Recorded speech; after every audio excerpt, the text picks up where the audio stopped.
What is up, people? All right, so I apologize. I was trying to figure some stuff out with this stupid ass OBS. I hate it. Or not OBS, I'm sorry, with this regular way. So the main issue is getting my computer back up so I can have OBS and enjoy live streaming again with all my intros and all that good stuff. But whatever, we'll get to the meat and potatoes of what we're here for. All right. So what is up, McVice? All right. So I got the Globers here. They've been here for a minute. Do appreciate you guys, hanging out. Godzilla, do appreciate you coming back, man. We've been I don't even know if to call it a debate, but we've been going back and forth for about a week and a half now. Same spot, but whatever. It's fun. One of the Globers says, "Truth versus book facts." All right. Well, I'm happy you're here. Explain to me the difference between truth versus book facts. I mean, I would be interested in hearing it. We're gonna go over, some more NASA science BS. It was fun yesterday. We're gonna go over. I'm gonna get Dre. I'm gonna see if I can get Dre and New York back in here. McVice, you're more than welcome to. And I kind of want to go back over the whole Giants thing. From as many of you guys know, I don't ride with that. I don't really believe that at all. But building and figuring those things out is what I'm here to do. So it'll be fun. One of the guys had me that was in the chat. I think it was Alex, if I remember correctly. It was Alex who said he wanted me to check out what the Roche limits were. And from what I got from what the Roche limit is on Saturn and all, or how it works basically, period, it seems pretty far-fetched to me. If it were the case and it actually worked the way the Roche limit explains it, when we have comets come into our atmosphere, they would actually they would hit Earth and do its orbiting thing, and it would actually break up in pieces around it, just like I guess Saturn's rings would. But we don't see that. I mean, we know there is space debris out there, right? So why doesn't Earth have a space debris ring just like Saturn does? That'd be my first question for that topic on its own. Then one of the things I want to talk about is a thing called dark flow. Now, this is probably one of the craziest things I've heard astronomers describe. So, I'm gonna wait a second. What's up, Flat Earth Deacon? How you doing, sir? Let's see, let me get some more people in here real quick. Make sure you guys like and share, please. Even you Globers can hit the thumbs down, but I don't care. Believe it or not, thumbs down actually helps just as much as thumbs up. Let me see. See if I can get one of those pictures up here so you guys can see what they.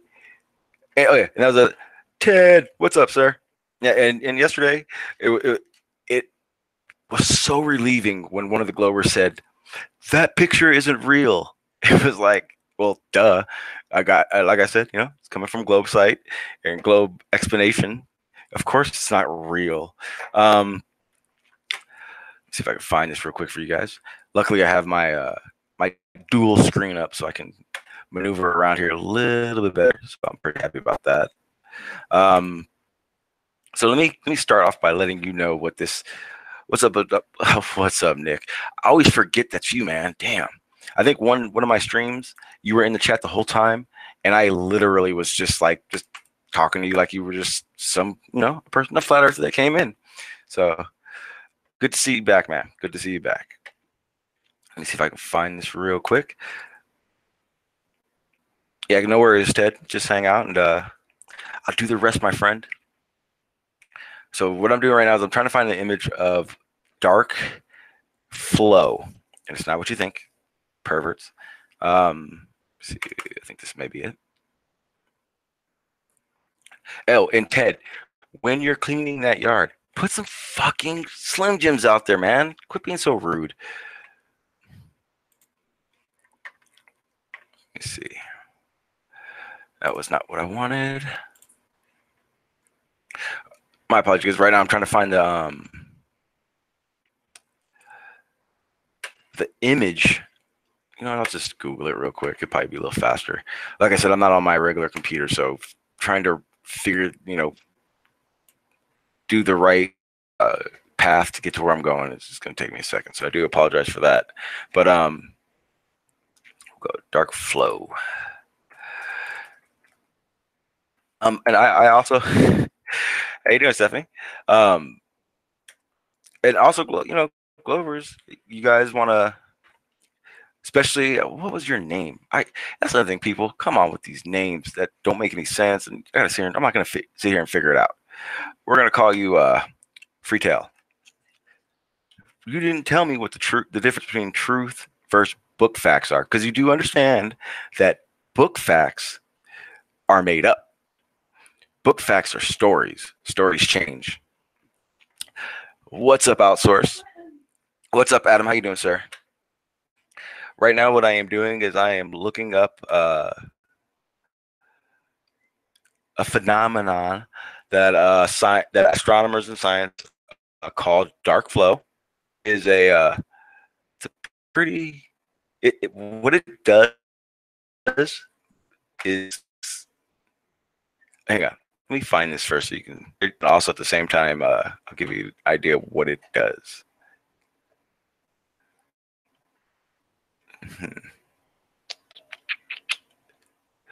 Trying to find the picture that I have because I know exactly how to describe it with what they were telling me about it. But yeah, here it is.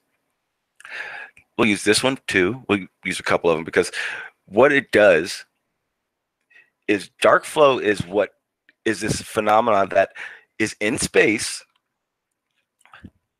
Jay, I would love to debate you. Matter of fact, let's get you on this panel right now.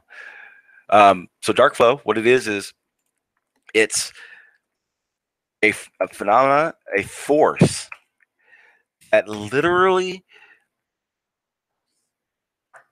pushes galaxies in a direction, not in the same direction as you think as expansion.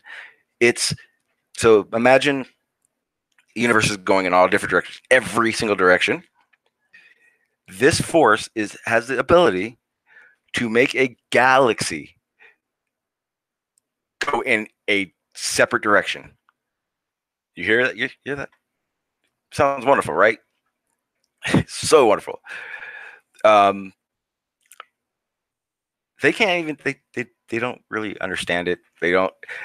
The video, one of the videos I watched on it, they don't even have a theoretical hypothesis to describe what's happening. So, and I thought that was really funny. So let me go ahead and get this picture, and then I'll read exactly what they're saying it is. This is okay. We're gonna go ahead and use this one. This is National Geographic, and what they say, dark flow is. Let me see. I go over here.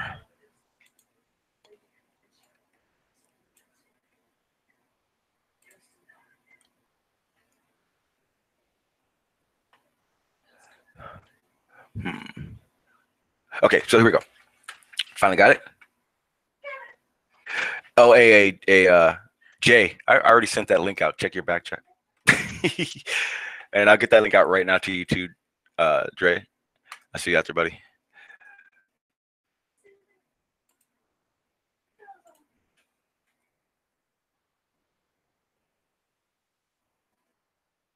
Why isn't your link coming right up?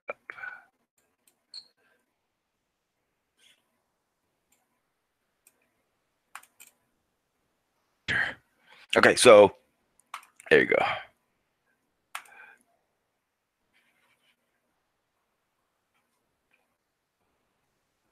Okay, so dark flow.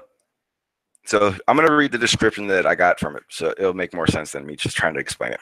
So it says dark flow in 2008, astronomers claims to be what moves galaxies in a single direction into a void which cannot be seen.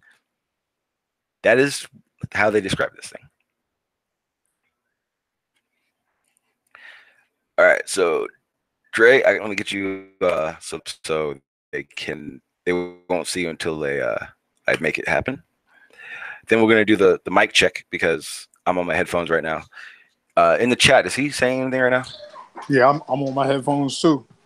Because if he is, I gotta use my phone.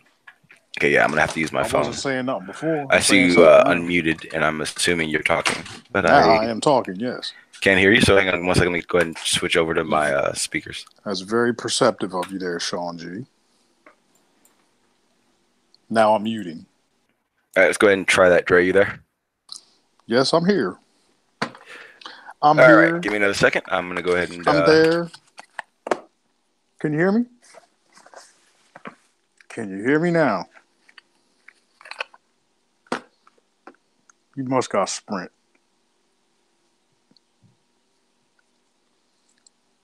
Sprint need to do a couple laps because Sprint ain't working right now. What's up? Oh, you can hear me now? What's up, man? Yeah. I had to do the phone thing again. The laptop won't let me use my headphones and hear you. Oh, damn. Yeah, so that kind of sucks. But oh well. How you doing, sir? Excuse me. I'm doing pretty good. And is that little trash can man here? Is he here? Oh, damn. He said little trash can, man. That's fucked up. J. Alex. I saw you. Okay, so we got a Glover in the chat that's going to tell me that dark flow is there fact. Truth is, it's a lie. Rabbit hole to what the fuck is dark flow? Okay, so this is a phenomenon that they have. Is it? I don't even like. So here's the thing: like they make it seem like they've observed it, but they always end with they can't see it. Like dark matter, dark energy. Well, yes, okay. That's what I thought you were talking about. When it sounds like some bullshit to me. Yeah, I'm gonna put it up in the chat right now, or not in the chat, on the screen. I can't stand not having my OBS up right now. Dark flow. Yeah, my bad. Fuck. Okay, so to everyone. Okay, so what we are looking at right now is a NationalGeographic.com. This is the image. This is the image that I saw when I came across this phenomenon called dark flow. It says the mysterious, unseen structures on the outskirts of our creation most likely are tugging on our universe. According to new study, the paper re-examines dark flow, an unusual one-way motion of matter using measurements of supernova and the existence of existing laws of physics. In 2008, a team of scientists took measurements of hundreds of galaxy clusters and calculated that everything in the visible universe and likely beyond is flowing at a 2 million miles an hour in the same direction. The data can't be explained by the disruption of matter in the known universe. So the scientists suggested that chunks of matter had been pushed out shortly after the Big Bang, and their gravity is now pulling on everything around us. Now, I read at least 4 or 5 different lies just right there. That was bad. Because if you think about it, they say they can't. So, mysterious, unseen structures on the outskirts of creation most likely aren't tugging on our universe. Then they say, using measurements for supernova, which supernovas, we can't really do that either. So let me see.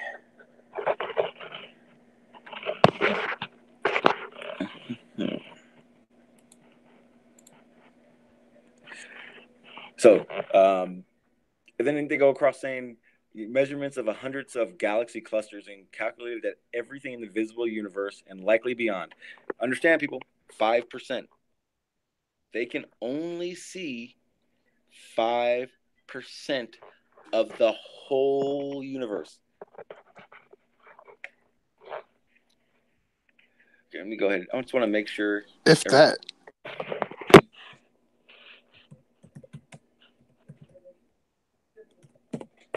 All right. Yeah, go ahead. Go ahead, Dre. My bad.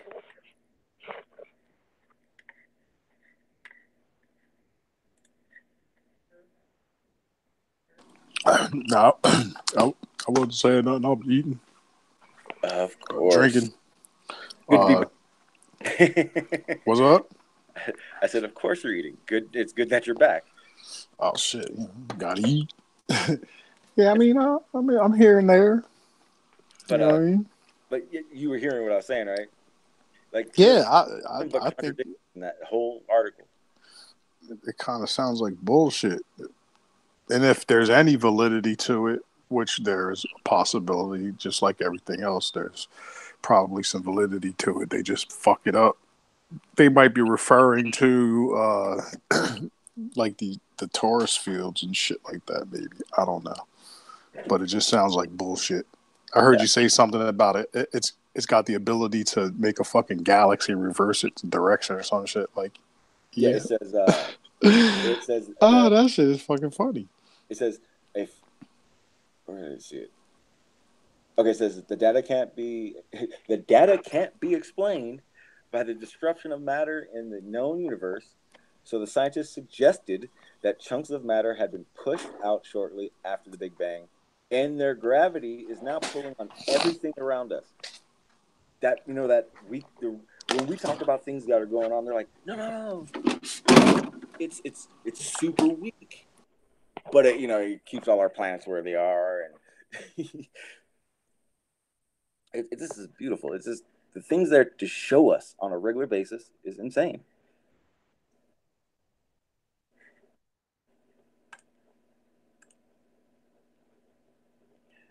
I believe. What up, Jay? Hang on, Jay. There you go. What up, sir? How you doing? Mr. Sean G. I got issues with you, Jay. Sean, not a G. There's 2 issues I got with you. What's One, why the fuck haven't you been on the server? up? Bro. 2, why are you in my chat talking about you want to debate me? What do you want to debate? What's up? Let's debate. I just thought that was funny. I haven't debated I don't know how long. You ain't been around in how long? Nah, but here's the part. I do see that you're playing video games. Nah, I have a server now, like for a game. Wait, let me get this straight. You build a server for Flat Earth and then just leave and go. No, I didn't leave. People, I want you to understand how much of a dick Jay is. So he built one of my servers, Flat Earth Frontline. Uh-huh. And in the meantime, I started kind of building one on my own. So, get an understanding of how Discord works. I finished. I say, hey, Jay, stop by. Let me know how it is. If I did a good job. He showed up long enough to get a mod role, and I haven't seen him since. Wait a minute. Yeah. The conspiracy corner. No, I showed up. Hey, you wanted an opinion about it, right? And I gave you an opinion, and I didn't know what you wanted to do with it. It's a server. I wanted you to check it out, but I digress. Let's get back to what we were doing before I send you back to the moon with your trash can. Oh, really? But for real though, what you been up to, man? Well, I got a video game server now for like 52 people. It's full of fucking chaos. So, and that's mainly where I've been at, and that and work. That's about it. Just those 2. All right, let Let me see. Okay, so we're gonna get back to more of this science, and I got a question in the chat. Why are you Globers so quiet? That's the funny part. I think it's funny when they're all quiet and they're not talking shit. I think they're worried that they're wrong. Not my problem. Anyway. Okay, so check this one out. They have. Okay, this is my favorite by far. I saved this one for a reason. So we know it's flat, but a Glober will talk about like nothing in the universe is flat because of gravity. The problem I have is there's something called it is called the cataclysmic variables. You ready for this? It is it's two stars. When this happens, they always run in pairs, two at a time, always. Stars that pull all the other stars' gases away. So basically, I'll go ahead and get that picture set up real quick because this shit is like when you see this, you're gonna go, they don't know what the fuck they're talking about. Every Glober should be like, oh shit, we do live on a fucking flat Earth. So we understand that they let us know that our sun is a star, correct? That's what they say. Yeah. So this cataclysmic variables, these are stars. These, I guess, from what they describe, is what really brings life. So let me go ahead and get that up real quick. Mm-hmm.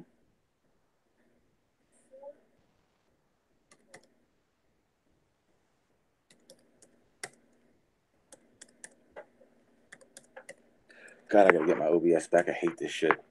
Like, I can't even prepare for a live stream because I don't have anywhere to put anything. It'll crash my fucking laptop. It's a damn shame. All right. Build the PC.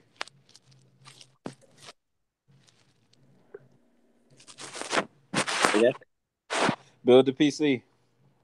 I'm gonna have to because my my desktop got what is called Windows blue screen of death. Oh wow! You got them. I know what that is. Okay, so here it is. I'm gonna go ahead and share it right now. This is supposedly, like I said, cataclysmic variables. This is when two stars. Where the hell is it at? I got like extra screens up. I don't even know why. You know, I think that's it. All right, yeah, my computer just went ape shit. Hang on one sec, guys. I hope I don't lose it. And I hope I ain't sharing the wrong screen. That would suck.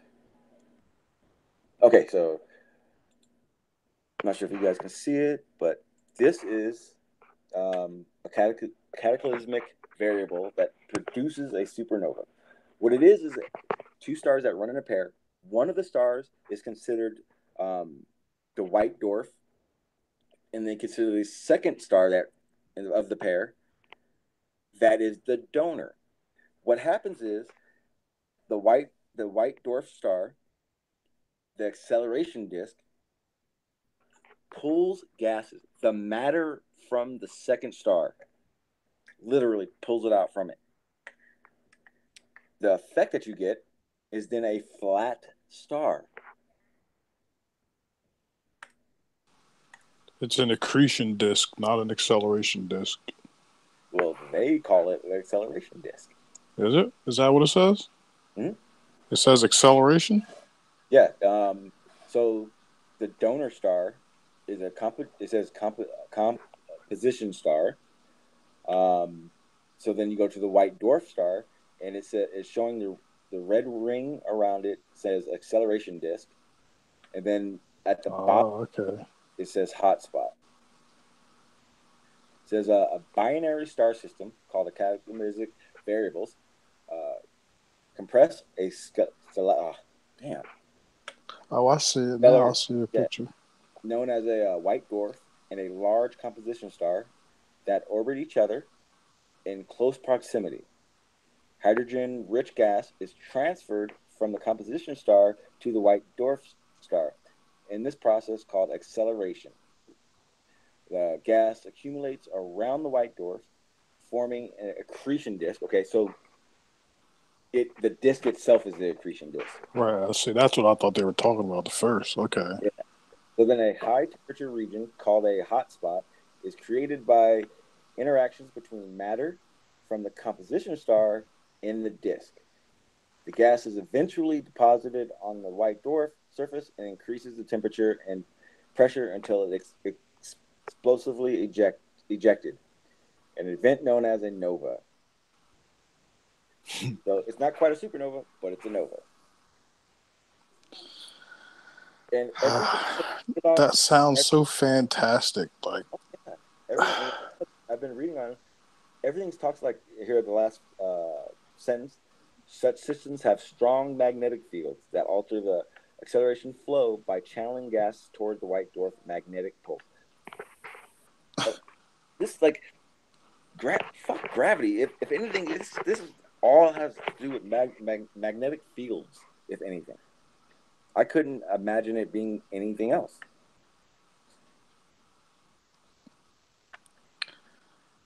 oh boy. Like, I don't even. That shit just kind of like all that bullshit that they're talking about. And that's what I wanted to express to people. It's like I get it. I get that Globers have this dream world idea of how they think it should work, and we went over that yesterday. I get it. You're scared. You're scared and you're worried that if you're wrong, all shit will will fall from under you. I get it. It's like everything else. Oh shit. Everything else has to have an experiment of some sort that's repeatable or that just can even prove it for that matter. But when it comes to certain things with them, like gravity and shit like that, it just all that goes out the window and it don't apply no more. Network. Hang on. Yeah, I'm trying to get this going again. You got some issues? Yeah, no, I am because this laptop I'm doing the Wi-Fi thing and it just dropped everything, so I'm not even streaming right now. Oh, okay. I gotta get this going. Hang on. Wait, it should be streaming now. I have no clue. Hang on, I'm gonna go over to the right now. Okay, so we're here. See, but the problem is I don't see you guys in the Hangout. Makes me kind of nervous. Say what? I don't. On my Hangout, it says I'm still live, and I don't see any of us. But I'm also on my phone, so I still see us on that, and it says we're live. Yeah, that's what I'm on my phone, and it says we're live on the phone on the little yellow box. Okay, then we're good to go. This whole thing, man, I can't stand this Hangouts. It's so stressful. It like literally, I can't see anything right now. It just throws everything off. It pisses me off. Hang on one sec. Yeah, because like right now I'm looking at the live stream and all I see is fucking Jay's damn thing. It fucking irritates me. Fuck. Don't hate.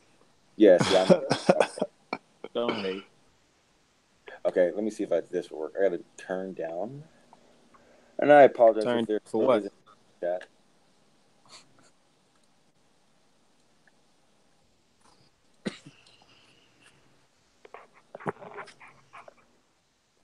Wow, they're making me enter my own chat like I ain't been here already.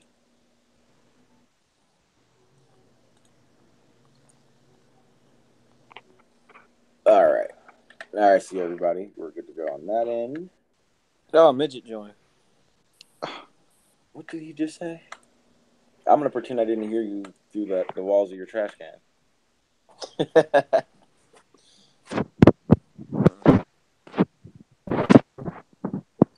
I need to bring Veritas back. Yeah, play that game.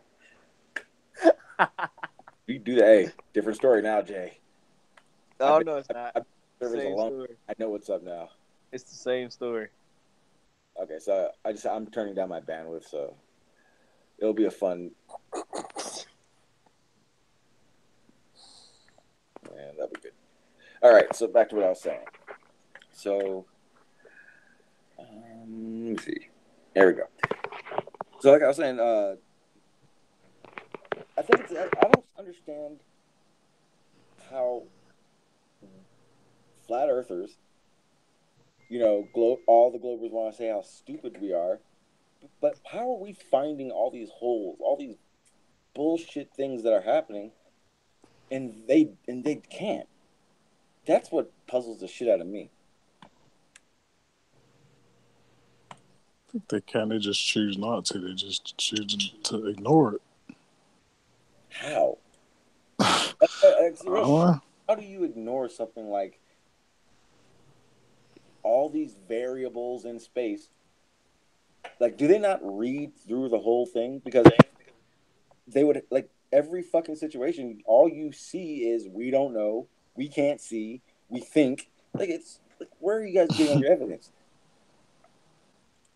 They get it from like the likes of Bill Nye and everybody else out there that fucking been giving us all bullshit our whole life. They just cling to it. And then I got into a discussion in my server today, and we started going, and I started realizing something again. So I think it was around 1915 when Einstein came out with general and special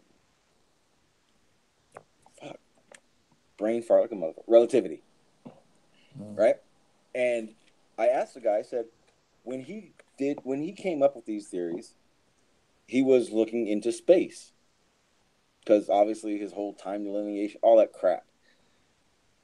Then I realized right away there was a problem.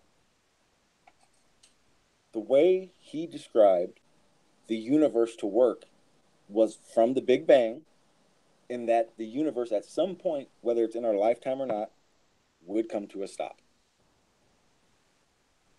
The problem with that is it's not. We know that. Hubble telescope says expansion is speeding up and actually increasing its speed and its distance. Exact opposite of what Einstein said. And then I realized Hubble telescope found that out in 1990. So that means for 85 years, they rode on science that was wrong, predictions that were wrong. Mm-hmm. But hey, what's up, Cool Cat? What's up, Godzilla? I'm pretty sure you guys are getting it now. But please answer some of these questions that I have, because I'm sorry. If you guys don't understand the holes in your guys' science, I question whether or not you guys can, hold a thought, let alone understand what's going on. I mean, and you guys have an opportunity. Let me know. No, nothing. Matter of fact, so the guy in the chat right now, Godzilla 1000. Right now, we're in the Discord in the private messages, debating basically. I told this guy, just so you understand, the moon, because we got into the gravity and what the moon's doing. I said, understand something. You do know that if gravity is what you're saying it is, there's the moon would be getting pulled to us. But in actuality, the moon's actually moving away from us at 1.6 inches a year. I put 5 or 6 links in the chat, and I've had to ask this guy 5 times. Did you read the links? Do you understand that the moon is moving backwards or moving away from us now? No, he won't read it. He won't do research. Understand, Godzilla and Cat Cool and anybody else that's a Glober in here that thinks we're so stupid, understand, we're actually doing the research to find out these holes. We may not have the answers for everything, but these holes are fucking real that we talk about. And they put big gaps in your science to whether or not they could even possibly be real. So with that, I mean, please say something in my chat. Explain to me how wrong we are. And they won't. That's the funny part. But with that said, I'm over them. Until they want to answer those questions, we'll enjoy the bill. Now, Jay, unmute your mic. Oh, Jay, you do know that I classify myself as a truther now, right? So I'm more than willing and ready to shred your ideas apart.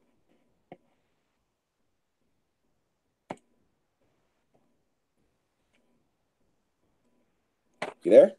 Oh, okay. My bad. No, my bad. No worries. He's on a phone call, people. My bad. So for right now, what we'll do is we'll kind of go along. Like I said, I have a full list of this crap that science says. We'll go to, these are the fun ones. So when they describe dark matter, dark energy, they don't know what it is. You can't see it, but the area they take up, they see something that they can't explain. So they called it that stuff. Imagine if these things were these invisible, I guess, forces now that they have no clue about.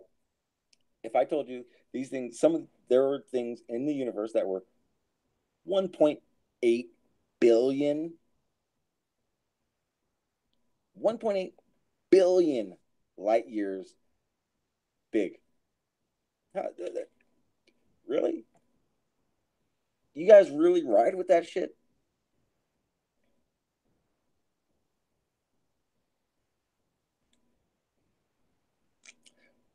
All right, fake Titan. Are you sure I can't name the planets?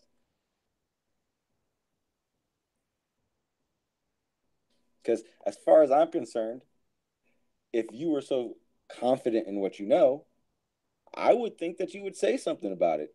Not troll. Not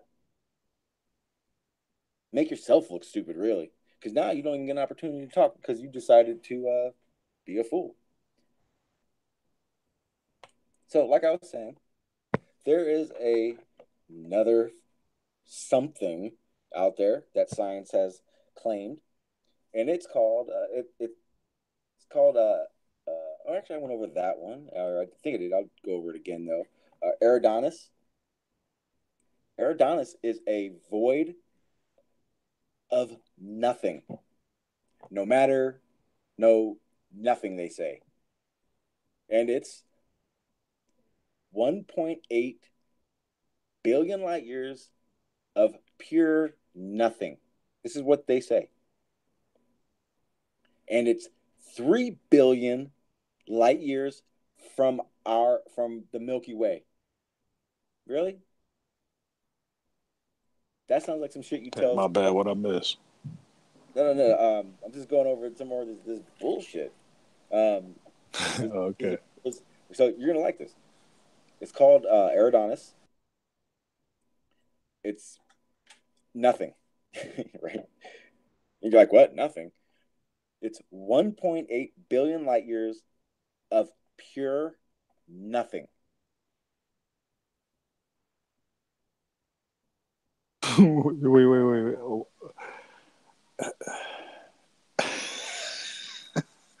Again, 1.8 billion light years of pure nothing.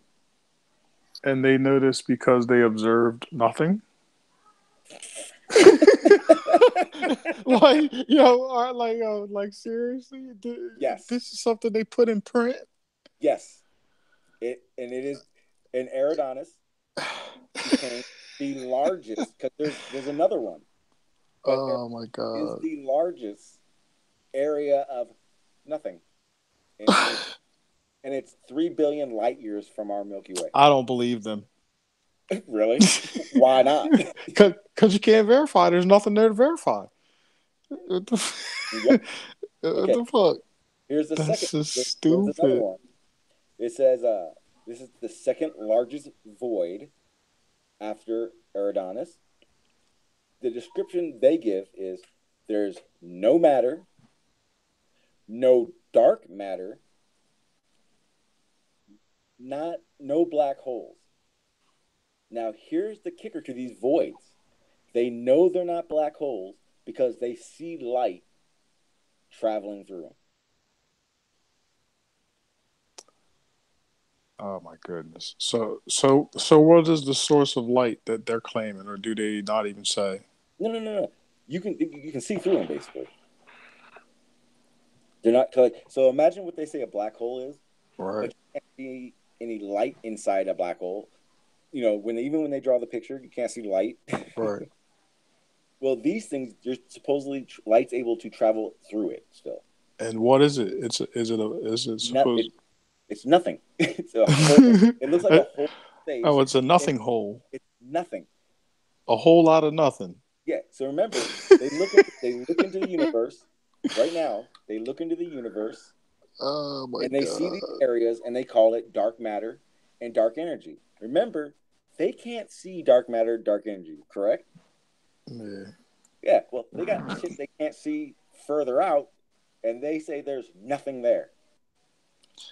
And these are Okay, so I see what you're getting at now. They're basically saying that 98% of the visible universe is nothing because they can't see it, but yet it's kind of like everything that exists is contained within it. It's there. That's just how it is. Is that pretty much what it is? Mm-hmm. Yeah. So, and the rest of the description goes, it's not a black hole. Light can pass.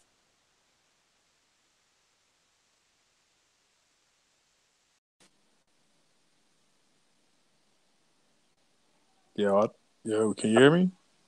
Yeah, hang on. I think New York might be trying to get on. Yeah. Yeah, I gotta send a link to him though because I'm on my phone, so I gotta do it on the computer. And he just instantly muted me because he was calling on my phone. Yeah. But the invitation's out. If you're in the chat, New York, it's on its way. Yeah, it's nothing. and I know.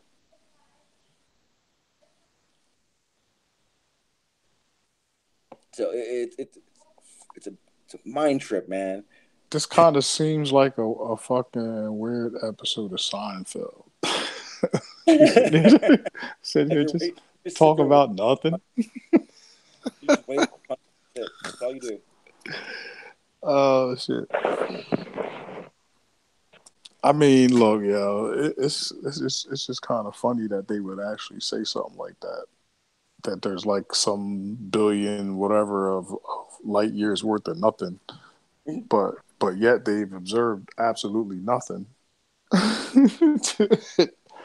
That you could What's up, New York?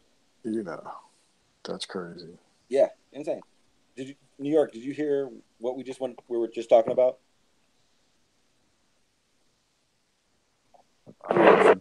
You're still muted, sir.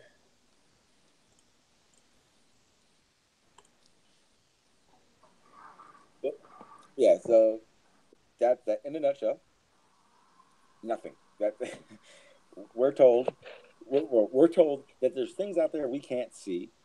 We can't tell you what they are, but they're there. Oh yeah, and further out, we see nothing that's there for us to tell you is there. Like, what are they reporting on? They have names for these things. Eridonthus is the biggest void in the universe that they can see. And it's nothing. Do they talk about? I think I might. I think I might have come across something about this shit before. Do they talk about what's beyond it on either side, left or right, or I will look right now. behind, or because if it's what I think it is, apparently they viewed it from a distance. Like like a panned out view of it, and they can see the area of nothingness, but everything else around it, the general area, in comparison to what they're viewing, is full. Not full, but there's shit going on. I'm wondering if that's the same thing. I think we're all wondering what the hell nothing is. All right, so It's the space about nothing. That's crazy. all right, I'm gonna go. I'll share it here.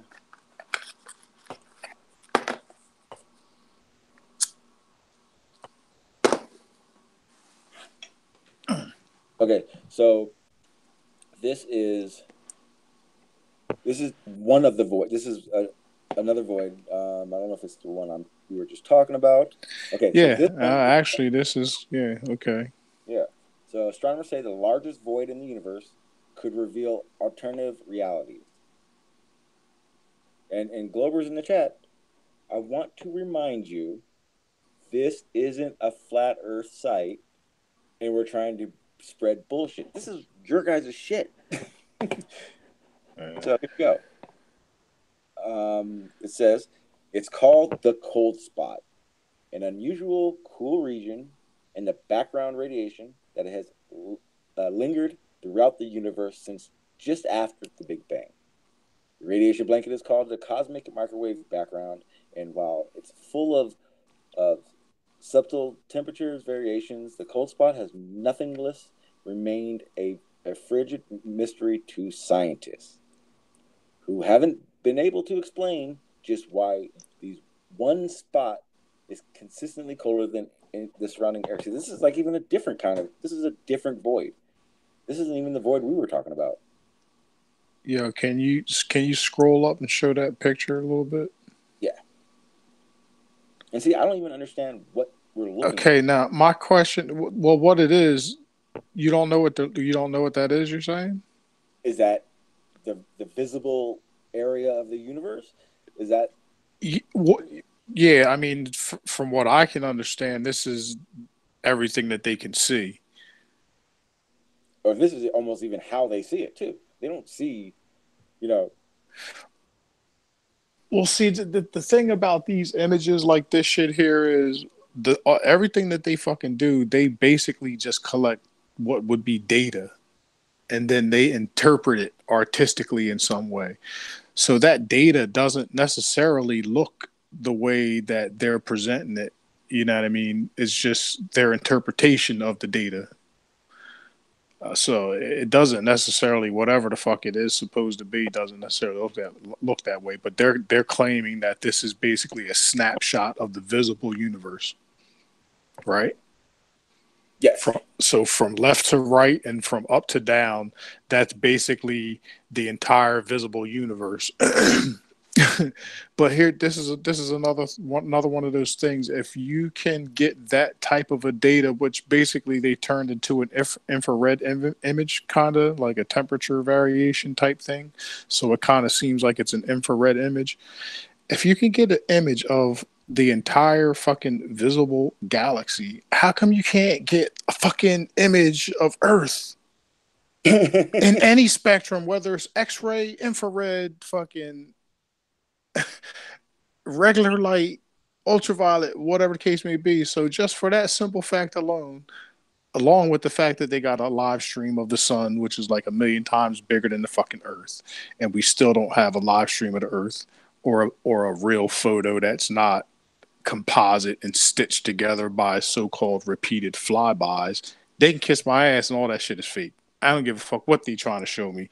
That emptiness that they showing right there with the nothing in it, that's the motherfucking hole in people's head that actually believe this bullshit. Yeah. Oh man, when I found this yesterday or the day before yesterday, this voids, these nothings. Holy shit! I couldn't grasp what they were saying. It's probably good. No, I was just gonna say it's probably their new thing now. That they're gonna collect money and actually tell you they're studying nothing, and it really is legit. We're spending your money on nothing. Whatever. Now I'm just being an asshole, man.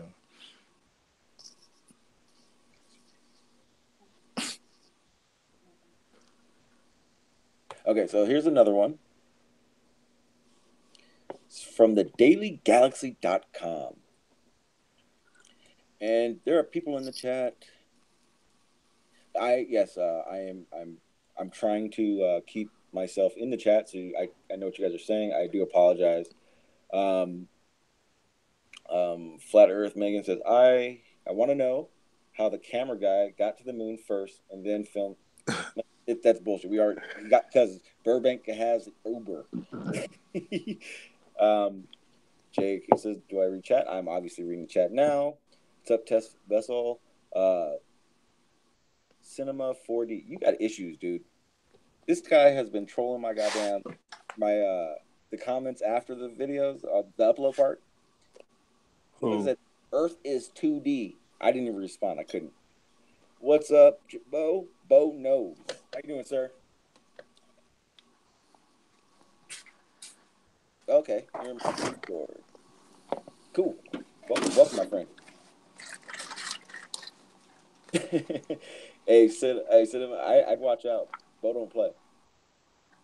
So for the Globers that are in my chat, from what you've heard so far, I mean, I'd like to hear what you have to say, because realistically, in my opinion, you guys should go. I should see a bunch of things in the chat going, oh shit, you're right.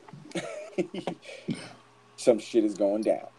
Okay, so Milky Way exists in the largest known void of it. So now this article says the Milky Way is in the void.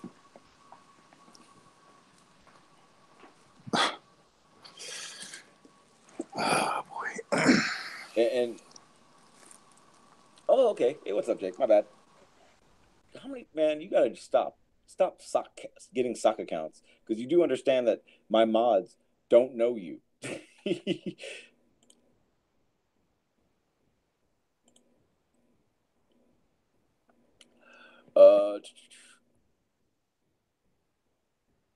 Okay, cool. Yeah, hey, Decon, you can time out all you want. Make sure don't delete them. I want them here. Yes, thank you, sir. That's another thing. I am now a moderator.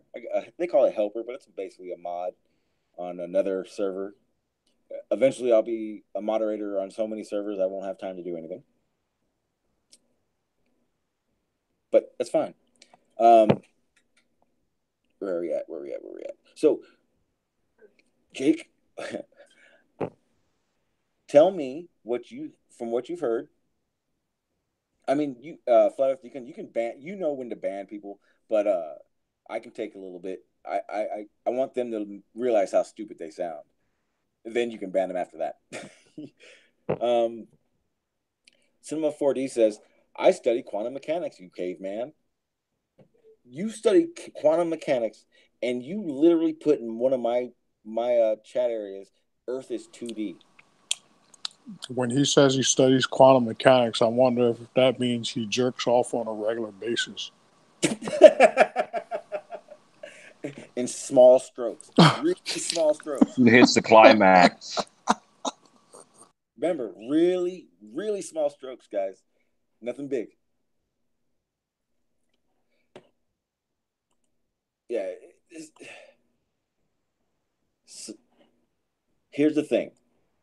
I get that you guys are so confident in science. Here's the problem. You don't know what you're talking about. Trust, you guys call us stupid. Do you not understand that you guys are calling us stupid, and we're laughing at you because you refuse to read it for yourself? Let me go ahead and see. I'm not going to do that right now. Yeah, so it boggles my fucking mind. See, it doesn't bother me that these people believe it's a globe. That doesn't bother me. What bothers me is we're showing them things we see, and we're researching, and we have questions about, and they can't answer those. They bypass those things to read us that copy and paste bullshit some more. I've read off for the past 2 streams now. I have literally read off your guys' science that you guys have ridiculed me for. I'm laughing at you because you're ridiculing me. You might as well just be talking to yourself in a fucking mirror about how stupid it is. What's up, Central Truth? But yeah, I mean, Globers in the chat, let me know. What's up, Brenda? Brenda, do you know about these voids in space now that are billions of light years in size? The funny part is 1066 is I actually unmodded a lot of people. So the people you see here are people I want to be mods. Look, see, and he comes in with another account. I don't want trolls here. If you're gonna talk, you sound like you're at the bottom of a tube. I do apologize. Like I said, I'm still on my laptop until I get my computer back up and running again. What's up, Team Skeptic? How you doing, sir? Actually, Team Skeptic, if you wanted to jump on the panel, you're more than welcome to. If you want to just hang out, it's cool too. So what we're going over right now is these voids.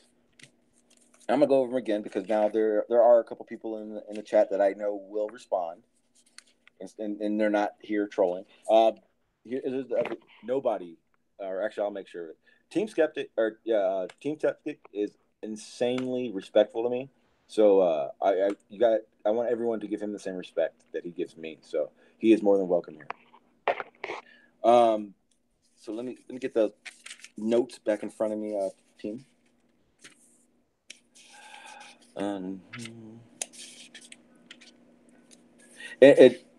Is Brenda? Is she still? Is she blocked? Okay, I'm gonna unblock Brenda because I want Team Skeptic to see that there are dumbass Globers that frequent everywhere. And then in a little bit you can unblock again. You can block him again, Deacon.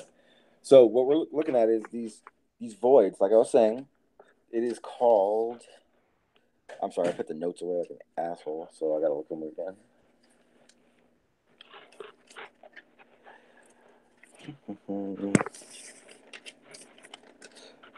I don't really have a lot of notes. I just recycle the same 2 pieces of paper in front of me, and it sounds like I do. So it's called the largest void in the universe. It's called Eridanus. I'm not sure if you've heard about that Team Skeptic. It says it's 1.8 billion light years of pure nothing. 3 billion light years away from our Milky Way. Now, the second largest void had a better description of what these voids are, and it says these voids have no matter, no dark matter, and light can pass through them, unlike a black hole. So that's how they know they're not black holes. The second largest one is 1.3 billion light years away, and astronomers say they observed 17 galaxy clusters around it.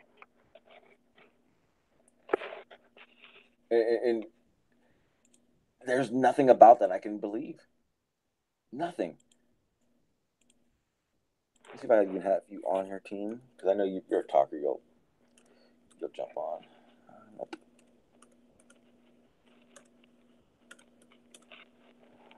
Damn it. Yeah, I don't have you on your team. I don't know if you want to put an email in the chat. I doubt you do. So let me see if I can get to you some other way.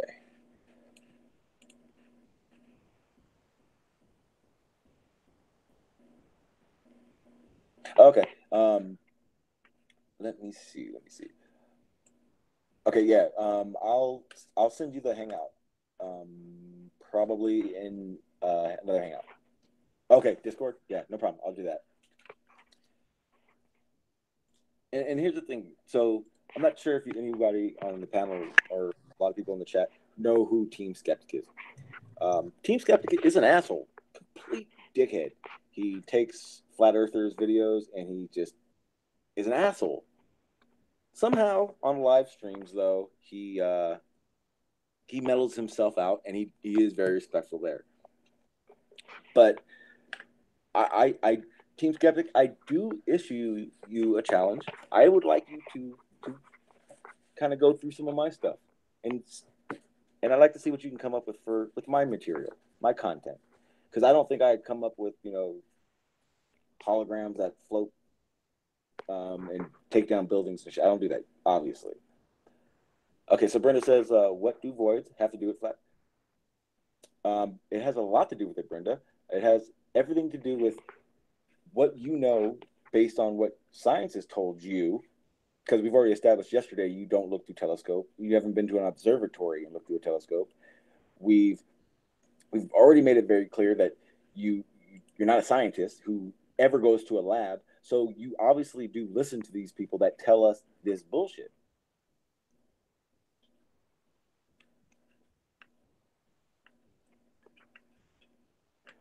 All right, Flat Earth, don't troll. It's pretty clear that we all know, but that has less to do with Flat Earth than the voids do. And 1-7, all your little numbers. Flat Earth, you can focus on that. That asshole that's just throwing out numbers as his name. You can delete the crap out of him all you want. I don't care about him. I'm assuming that's Cigar Face. Brenda says, I have looked through a telescope and I have been to observatories. So I'm not talking a telescope that you see fucking the moon in. I'm talking an observatory with these billion mirror fucking see galaxies type fucking telescope. I'm asking you, have you observed these things through one of those?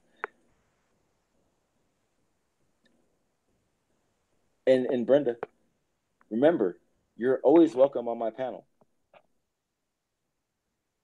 for $50. What up, Rubber Cow? What do you mean? Good luck with my stream. I think I've been doing pretty damn good for myself for the past year and a half. So I'm like, thank you, I guess. No, Flagless Deacon, the last time I let her on my panel, she sniped me. And I refuse to ever let that happen. But I did let her know, if you do, go into my description right there, right below, and go to my PayPal and put $50 in that account, Brenda, you can come on my panel. And that's a deal for you only.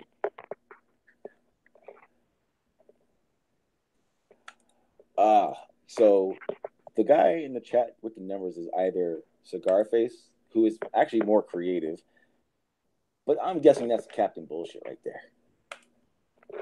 But anyway, I digress. Well, and that's the other thing, Brenda. I would expect you to be able to explain everything we doubt, because it has everything to do with Flat Earth. Everything. I expect you to be able to tell me everything we need to know about one of these voids, because it has everything to do with Flat Earth. It has everything to do with Einstein's general and special relativity. Because how do you look and make predictions and then 80 years later be wrong? And then it's not like science. I get science changes things. They haven't changed anything drastic. That would be 85 years worth of that science was wrong. Brenda, do you think, I would put it this way, someone smart enough to act like you do, like you act like you know everything. Explain to me these voids. You can explain these voids, then you will have some validity for me to hear what you're saying. Otherwise, get out of here.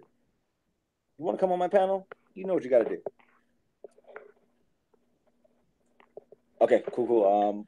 I'm going to Discord right now, Team Skeptic. And I will send the link to you right there.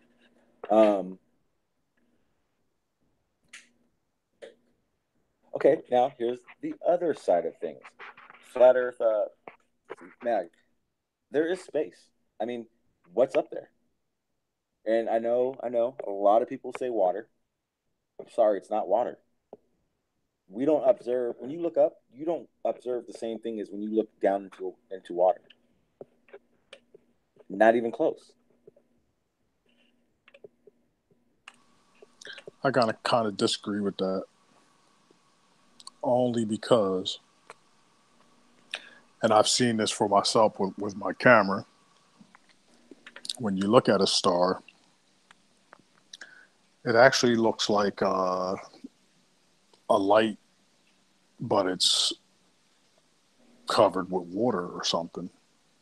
Okay, and that's exactly what it looks like. So, but the issue I would see there is that, and I've noticed when I've seen these videos or pictures, it's only what would be the star.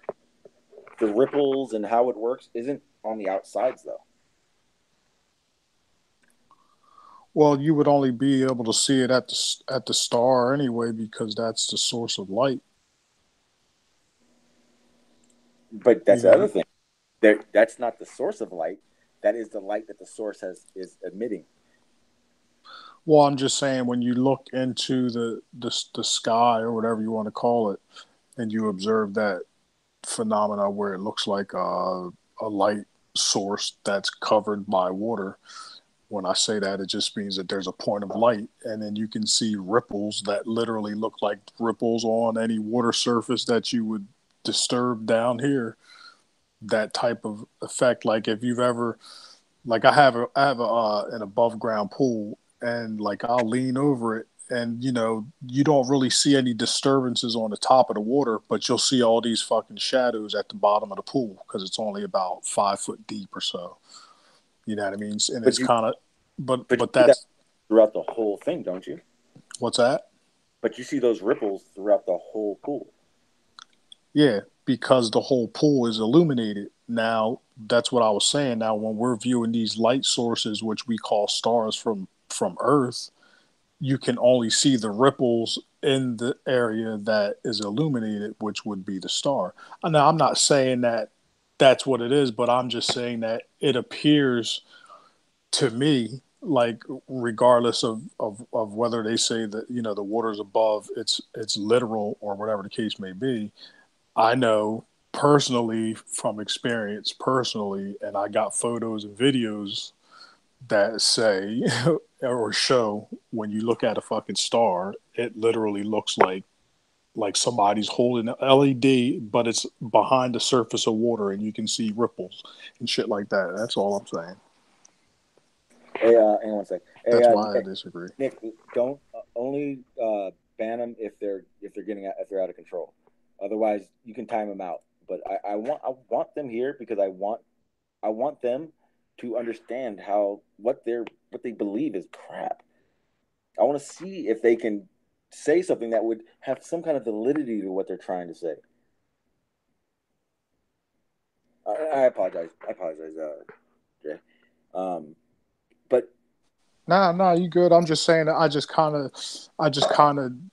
I would, to be more accurately stated, I would categorically disagree with that statement, that there is no such thing, or whatever, however you worded it, about the waters above. There's got to be some validity to it, I think, on some level, and that's just one of the things that led me to believe that that's the case, from an observation that I made. and I think a lot of the big part of that is that um, there's too much going on with the ISS, all these things. If there was a dome, I mean, it's just crazy. Hang on one sec, guys. What's up, Team Skeptic? Thank you for being on, my friend. See, but like, yeah, and we kind of talked about this last night, but that dome or whatever they call it, it doesn't necessarily mean it's a physical structure. It could just be a band of energy, that what they call the Van Allen radiation belt. You know, it might be something that somebody else calls the torus field, but it's all the same thing. They're not getting beyond it. Well, I agree with that, but at the same time, Now, as far as like the International Space Station, short of it just being a flat out fucking hoax, it's not really what they say it is. There could be something up there floating around, indeed, but it's not in what we would consider to be space. It's just on the outer edges of the, you know, limits of what they can actually travel to, as, you know, going vertically. All this other phenomena that they talk about, to me, it just applies to, you know, beyond, not up in the sky and out in space like they talk about. It's just, yeah. no, yeah, I see what you're saying. And like I said, you know, I would love to figure it out. I wish I could go up there and find out for myself. Hey, yeah, that'd be nice. Team Skeptic, you're muted. I'm not sure if you knew that or not. Yeah, sorry guys, I didn't. I forget that it automatically mutes people sometimes when you come in. How you guys doing tonight? Good. Thanks for coming on, man. Yeah, for sure. I appreciate being invited. Yeah. So we were talking when you were in the chat. We were talking about the voids, because I honestly, it sounds ludicrous. I don't understand enough about it to just. I want to know more about it. If you do understand it. Yeah. So okay, the first concept you have to understand about space is there's no such thing as nothing. Even in the super voids, when they talk about voids and super voids, what it means is it's a they're comparing the amount of matter they find to what is predictable. So that's why, like, they talk about clusters and clumps of galaxies and whatnot, is because those are like the opposite of super voids. Now, in super voids, it doesn't mean you find nothing.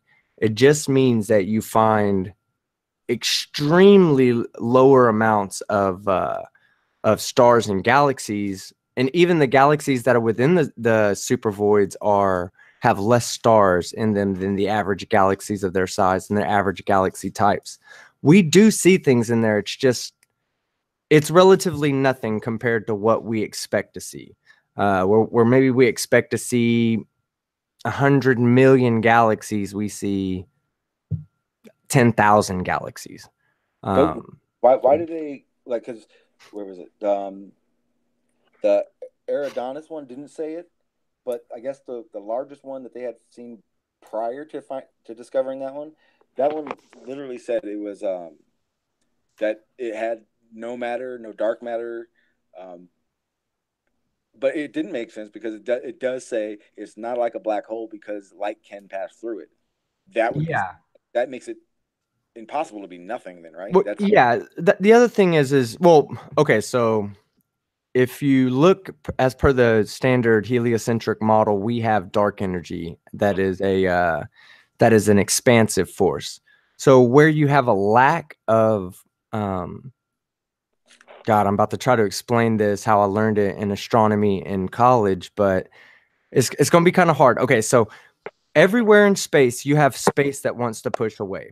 So where there's matter in space, the force of space trying to push away from the other points of space is countered by the mass of an object stretching it back in. So when you have galaxies and whatnot, you don't have you have localized gravity wells where space-time is turned inwards, where things are actually coming towards each other. And then outside of the universe or outside of the galaxies, you have places that are empty as far as we can visualize or conceive, but they're not really empty because they have what I can't think of the exact term, but it's like it's just like it's an energy field that's there. It's always there. Even when you think of the coldest space in that's possible in space, it's not absolute zero. It's a tiny fraction above absolute zero, and that temperature is the expansive force of dark energy. So that's what you have there, and that's, you know, consistent with our model. We've verified all this that I'm saying through the cosmic microwave background radiation. And y'all may not agree with that, but I'm just saying, as per our model, it's all consistent with what we can actually test and see. But see, that's they actually, go ahead. no, just real quick, they actually say though that the size of this void doesn't fit any model. So how does it? Right. Well, okay. So with any model that you have especially with something that's so intricate, like let's say we're dealing with the mixing of two gases at different temperatures, right? Now we can model that. Even flat Earth, globe Earth, it doesn't matter. You know, you and I could sit here together and talk about thermodynamics and how this would come together. But all we can do, if we have an initial state and then we have a state that we measure it at, we can, there's more than one possibility. Okay, so we have to take into account all the possibilities that start at A and end at Z.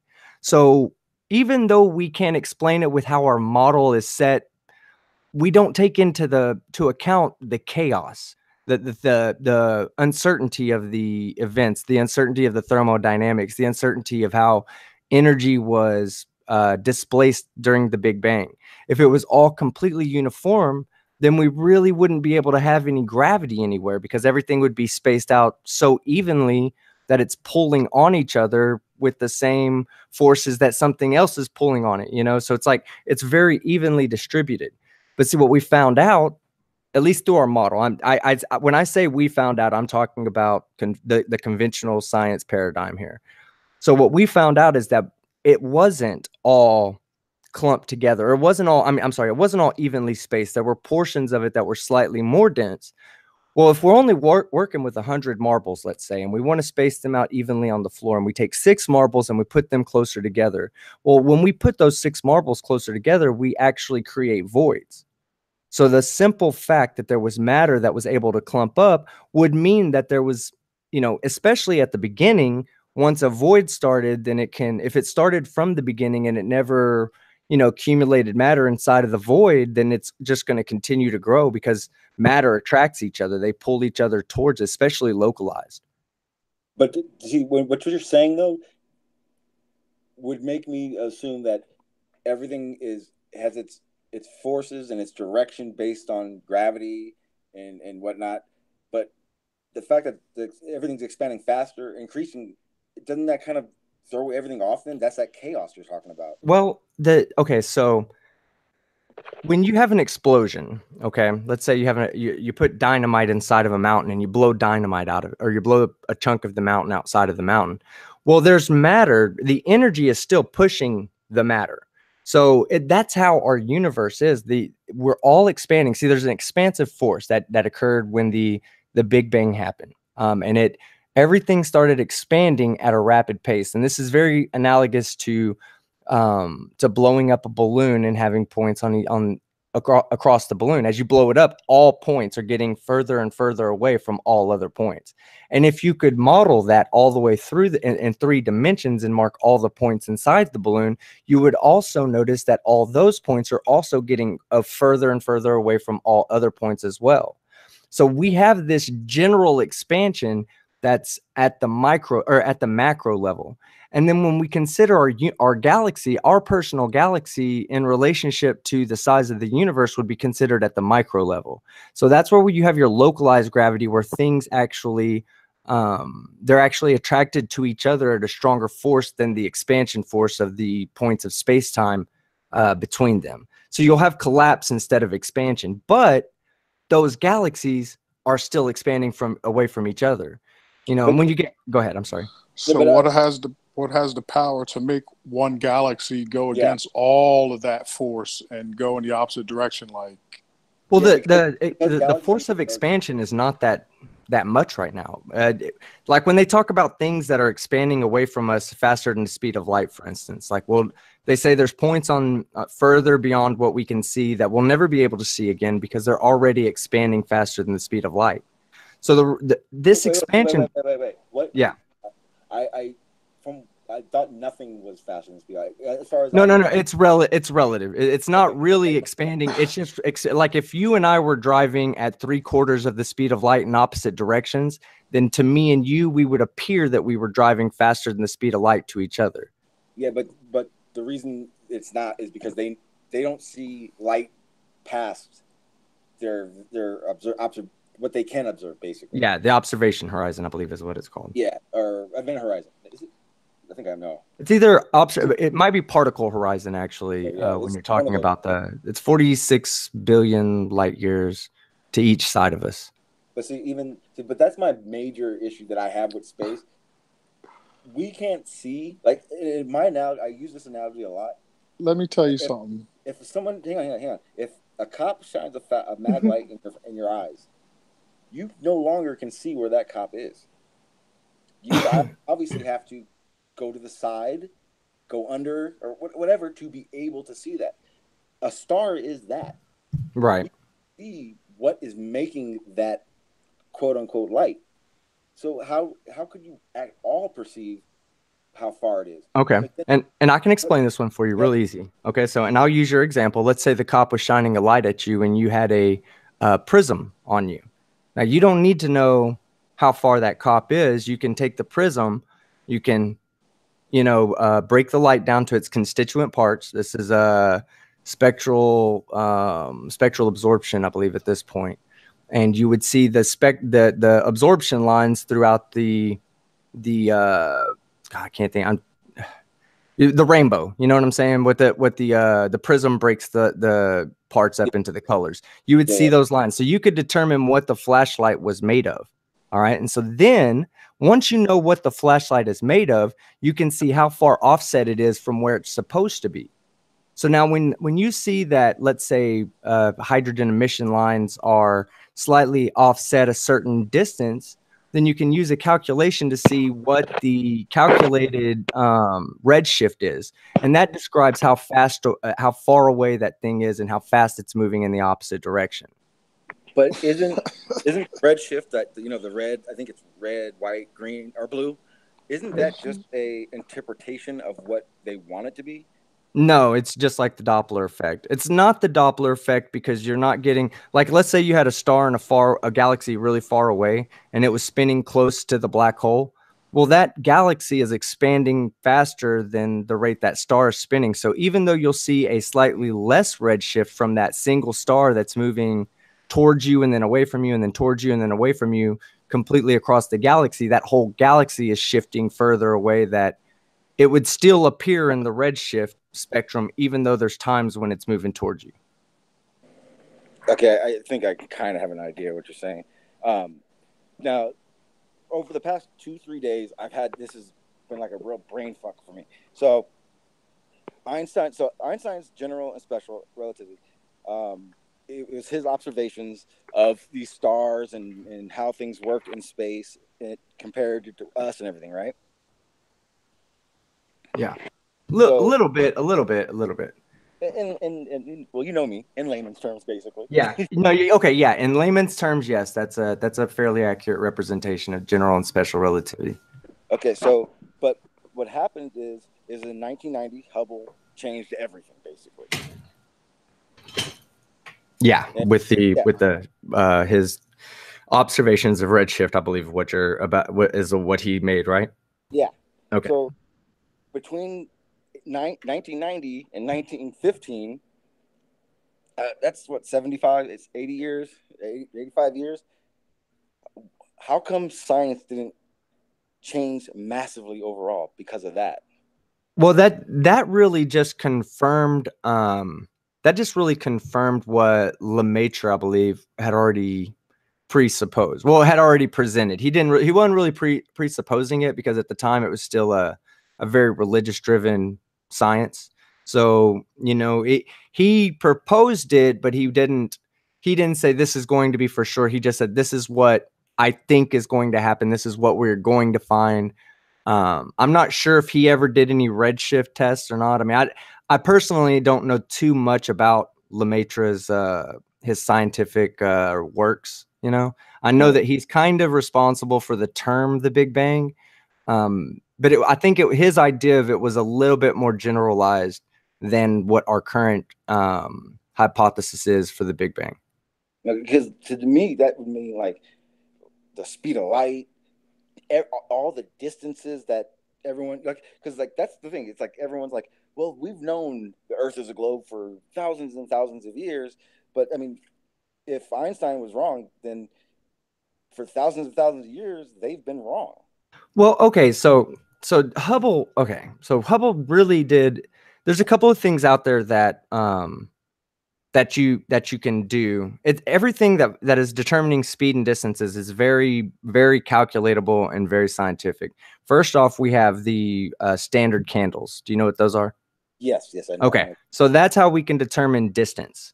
So if let's say we have a standard candle, type 1A supernova, we use it as a standard candle, we can determine based on its luminosity how far away it is, and then we can look at its line spectrum to see how fast it's going away from us.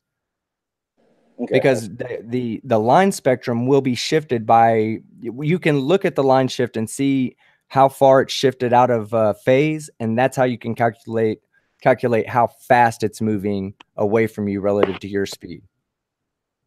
Okay, yeah, that's that. They're moving away from each other. Okay, I get that part. Or relative to your position. I'm sorry, not speed, your position. Yeah, that was the same thing you were describing earlier with going in different directions, basically. Yeah, exactly.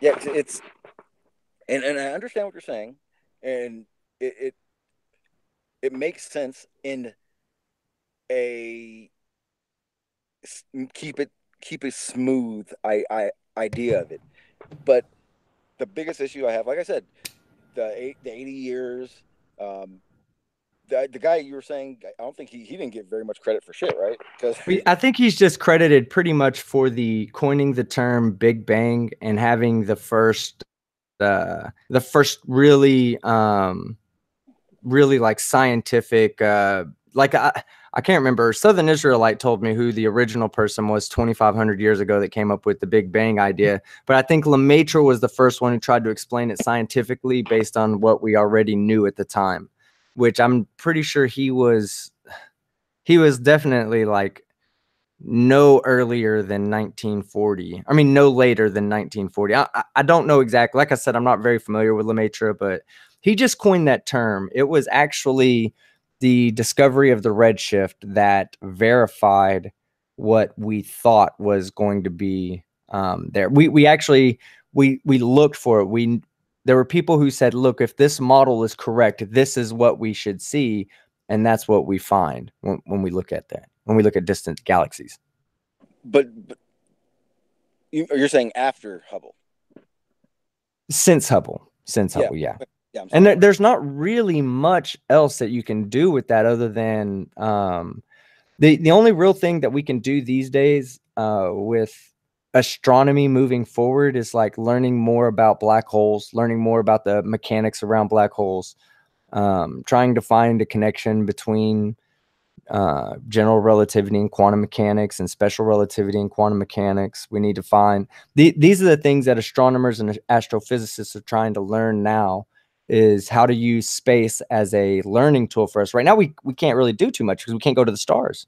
So all we can do is hypothesize about what we're seeing with our observations. And then we can say, look, we have this happens 100% of the time. It's start trying to figure out why this happens and come up with what's mathematically impossible first, and then look to see which one of our mathematical models best match what our observational reality is showing us. Okay, but is there a reality? Because see, that's why I actually do like having a conversation with you, because you're not talking from it's a fact. You keep it real. You know, we don't know this, or we're trying to figure out that, and I appreciate that. So what I'm trying to figure out for myself is there a turn where it's, oh shit, we have to kind of start over with science? Because, yeah, absolutely. Absolutely. One same question I had with the Einstein one, you know, well, how come science didn't go flip up upside down? They're like dark matter, these voids, all these things, to me, when I'm reading them and I'm trying to understand them, what I'm taking in from it mainly is the further and further we go into space, or observation wise, the less and less we actually know. And Right. what would seem to me be the less and less all these theories can hold weight. Okay, well, here's a good example. All right, black holes. They were theorized at first. No one ever. You can't see them, obviously. And by theory, you know, when I say a theory at this point, I'm talking about like colloquial theory. Like they were just in someone's mind. They were talking, hey, this is what we should predict to see. You know, we need to go out and look for this. And they start saying, okay, so where should we find them? Well, they're predicted to be at the center of galaxies. So what we did is we turned our telescopes toward the center of our galaxy, not knowing whether there was going to be a black hole there or not. We just said, look, this is where it should be.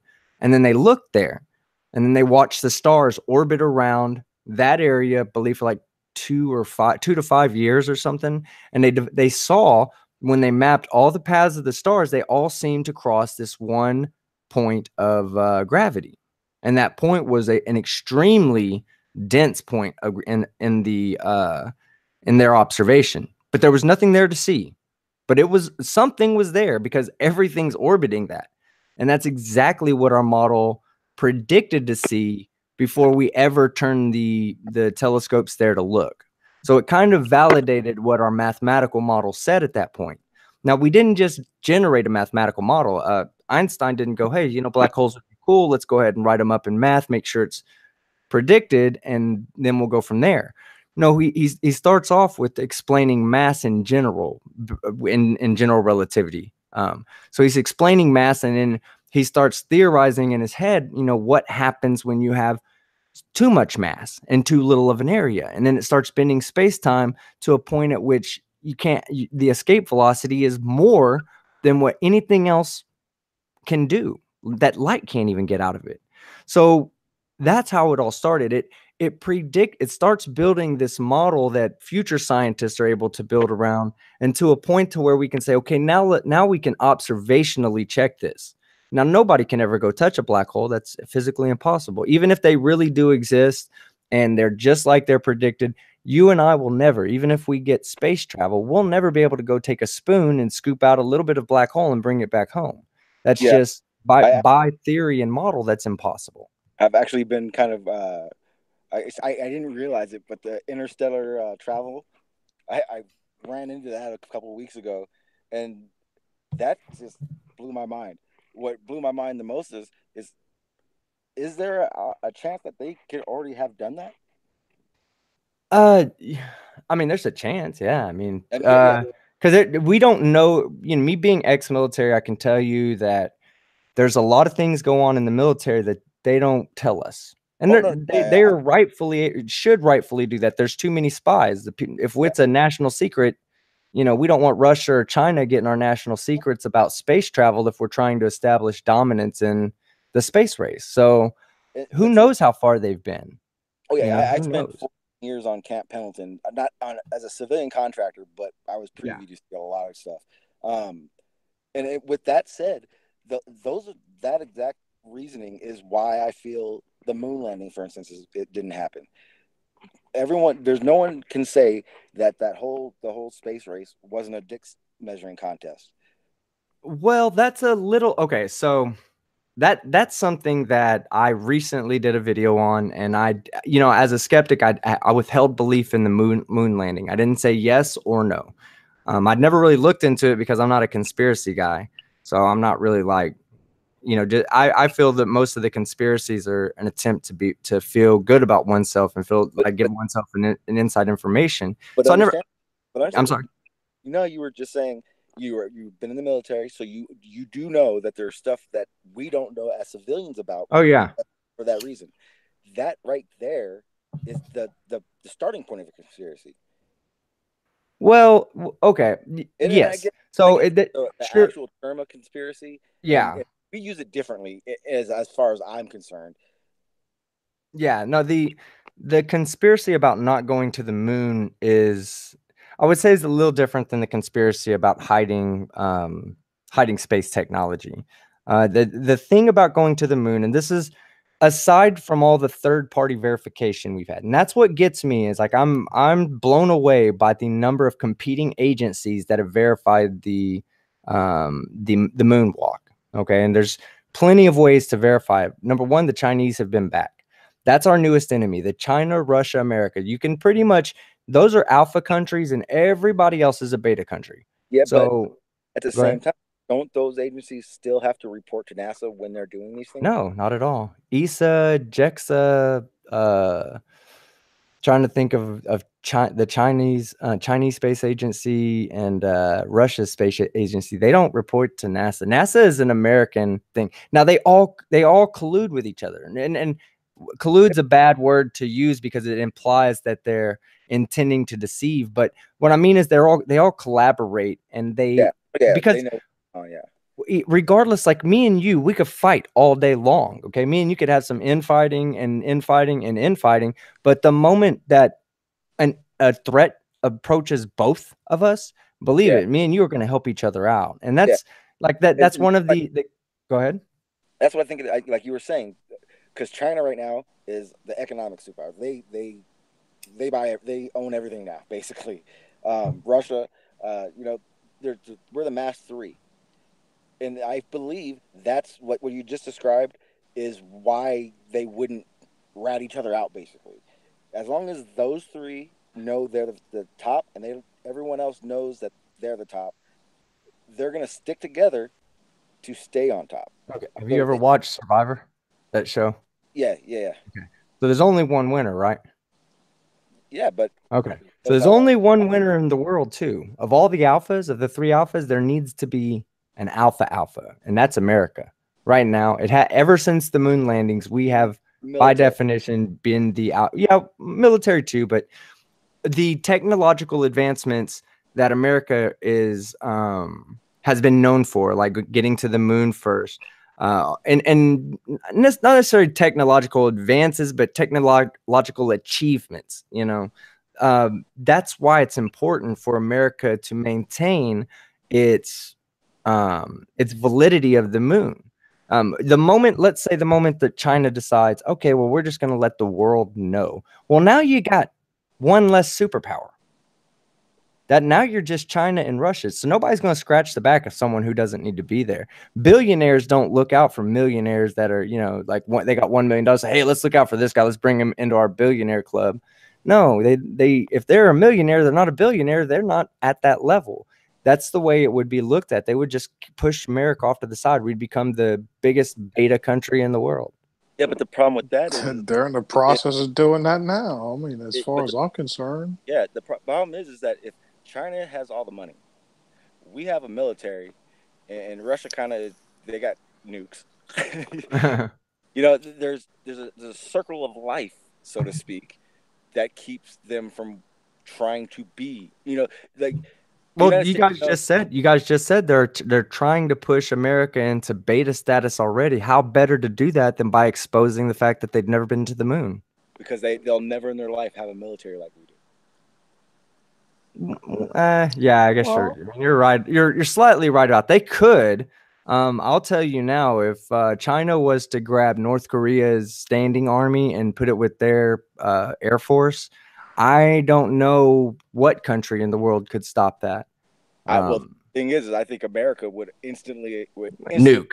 Around to make sure that doesn't happen, and that's why it doesn't happen. I mean, when you look at the big picture, that's already happening. China already works with North Korea. That's how North Korea is still around.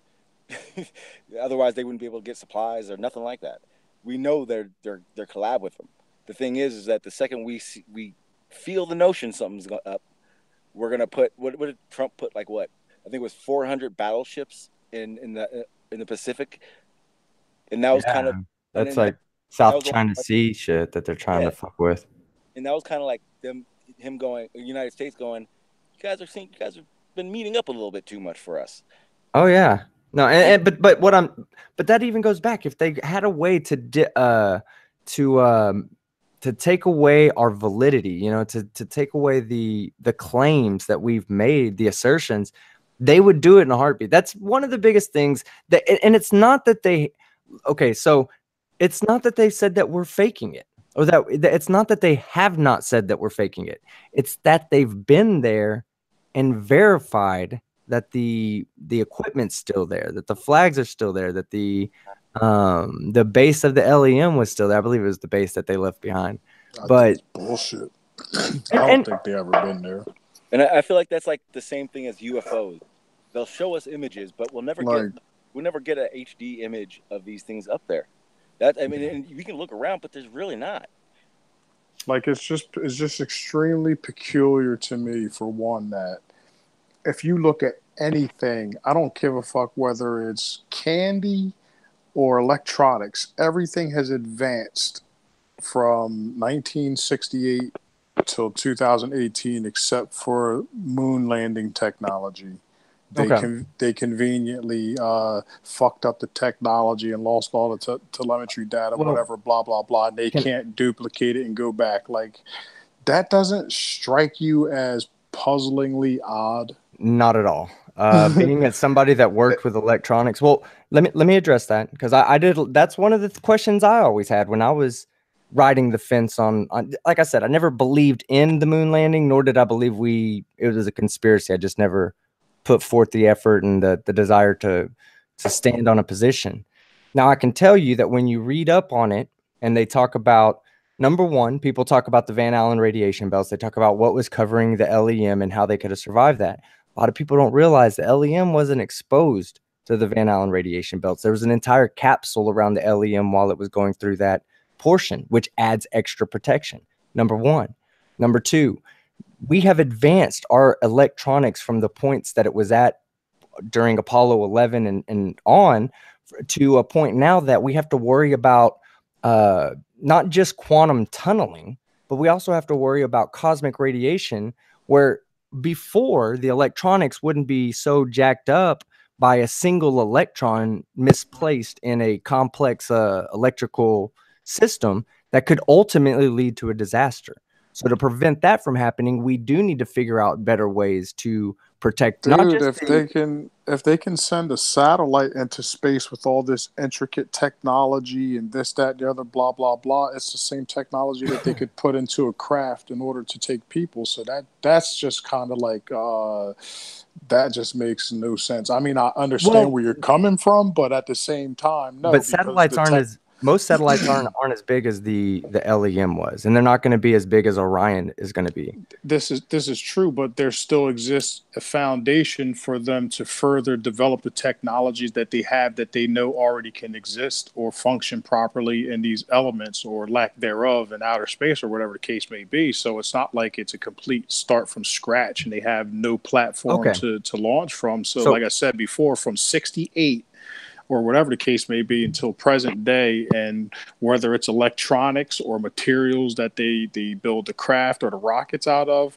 for them to be at a complete loss and say that, oh, well, we just don't have the technology, it's been destroyed and we can't reduplicate it, and they've made no kind of progress on it whatsoever, but yet they're steady talking about, oh, we're going to go to Mars and all this other bull. They can't even get to the moon. Like, so can I just give you an analogy real quick? Absolutely. All right. So you seem like you're old enough to remember leaded gasoline cars, correct? Yes, sir. Okay. So if I gave you a leaded gasoline car today and said it's missing a gas pump, okay? So it's missing a gas pump. Yeah, whatever. You know, the pump that pumps the gas to the engine. I'm not a fuel pump. Fuel pump, yeah, a fuel pump. All right, exactly. I got you. So you're missing a fuel pump for a leaded gasoline car. I give you the car and I say, you're going to need this car to make this trip that you used to make back in the 70s when there was plenty of fuel pumps. So if one went out, we just go get another one. Now, if I tell you that, what's going to be the odds, or how easy is it going to be for you to recreate a leaded gasoline fuel pump? Is it worth the trouble? I mean, when they're touting about going to Mars and creating all these so-called space colonies and all this other fantastic shit in outer space, absolutely it's worth it, because that's the so-called final frontier. That's what we've been working toward since the day they created since they created a rocket, was to go to outer space. It doesn't matter You know, that's like one of those things where Kennedy got on the mic and he's addressing the nation and he's telling, you know, we're doing these things because they're hard and all this other bullshit. Okay, well, hard isn't cheap. No, you're Costs right. money. You're right. And So so so that's like that's kind of not for you, so to speak, but for like an agency such as NASA or any large scale agency that collects money in order to explore outer space, for them to use basically such a lame ass excuse as the reason they're not doing it again is just kind of sad. Like, yeah. something so significant like that's supposed to be one of the crowning achievements of America or whatever the case may be, and then you just kind of walk away from it because we fucked up and we lost the data. Well, no, okay. So telemetry data, you got to also keep in mind the times. Okay, a lot of that data was stored on magnetic strips that were reused. So yes, but that's, I mean, I don't mean to cut you off, but with the moon though, that's just kind of like that's like one thing of multiple things that are just glaringly. That makes you raise questions. It doesn't provide evidence. It's just more of like a, why don't you have this? You should have this, and you don't. And I agree. But there's plausible explanations. Whether you don't look at the explanation and go, why would you do that, dipshit? You know? Or I'm sorry, Sean, I don't know how your channel is, if you don't allow cussing or not. Nah, we cuss like a motherfucker. I just try to watch my mouth because you seem like a real respectable cat, and I don't want you to feel like I'm like cussing at you. Oh yeah, you're not gonna hurt my feelings, trust me. Yeah, no, I know that, but I just try to keep it chill like that. No, I appreciate it. This is exactly. He's heard me say this 1,000 times. He is a complete asshole in his uploads. Yeah, he seems cool as hell to me. Yeah, he's cool as shit. I'm a very likable guy. I don't know why people dislike me. I mean, I'm learning some shit from him. You know what I mean? Know some real, But back to that topic, we've never explored going to Mars realistically until recently. So the need for the advanced protection. So basically, as long as we stay below the Van Allen belts, we're okay for right now.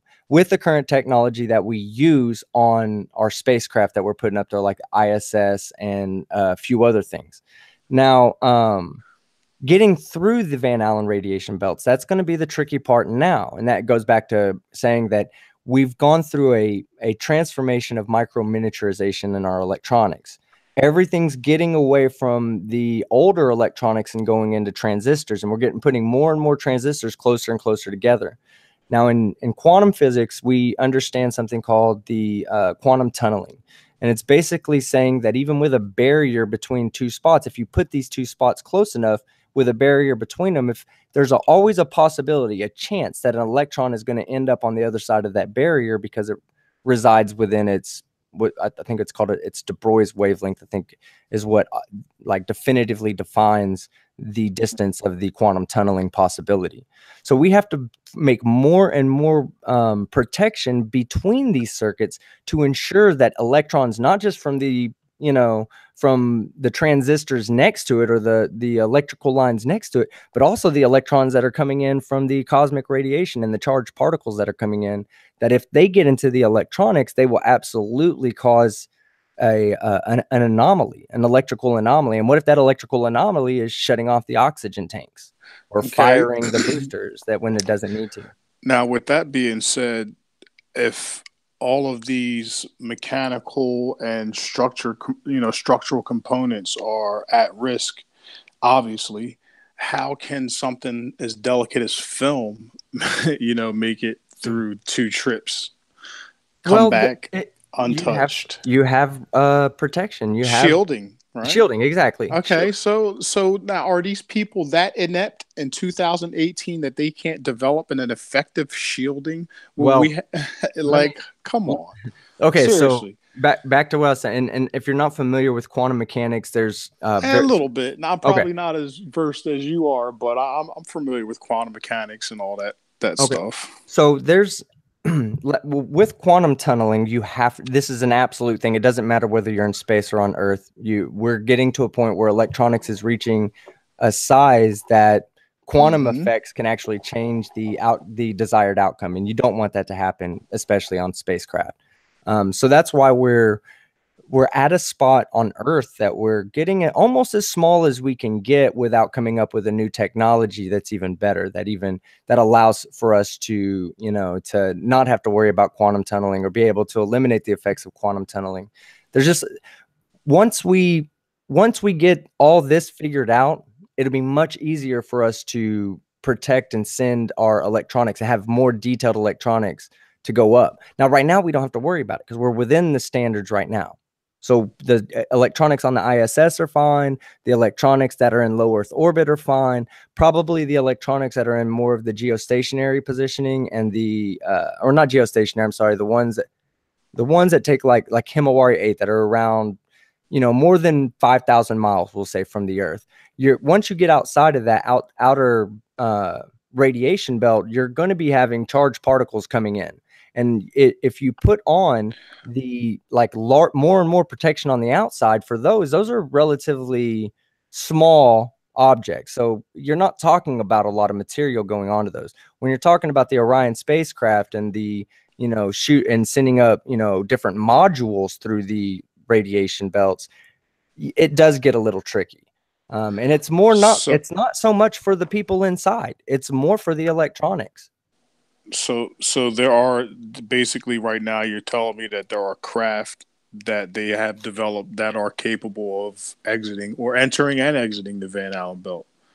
If it was only carrying humans, yes. If it was not, I mean in existence. Active I mean in crafts, existence right now, whether it's a satellite or like a Hubble or whatever the case may be. I'm pretty sure there's equipment we've sent through the radiation belts that have gone out into deep space to be to like film the Earth, and SOHO, I believe, is further than the Van Allen radiation belts. We have different satellites that are beyond the radiation belt. So I mean, I can look into it, but why wouldn't we land something on the moon? We don't need to land anything on the moon. There's nothing we can receive from the moon. Why don't they?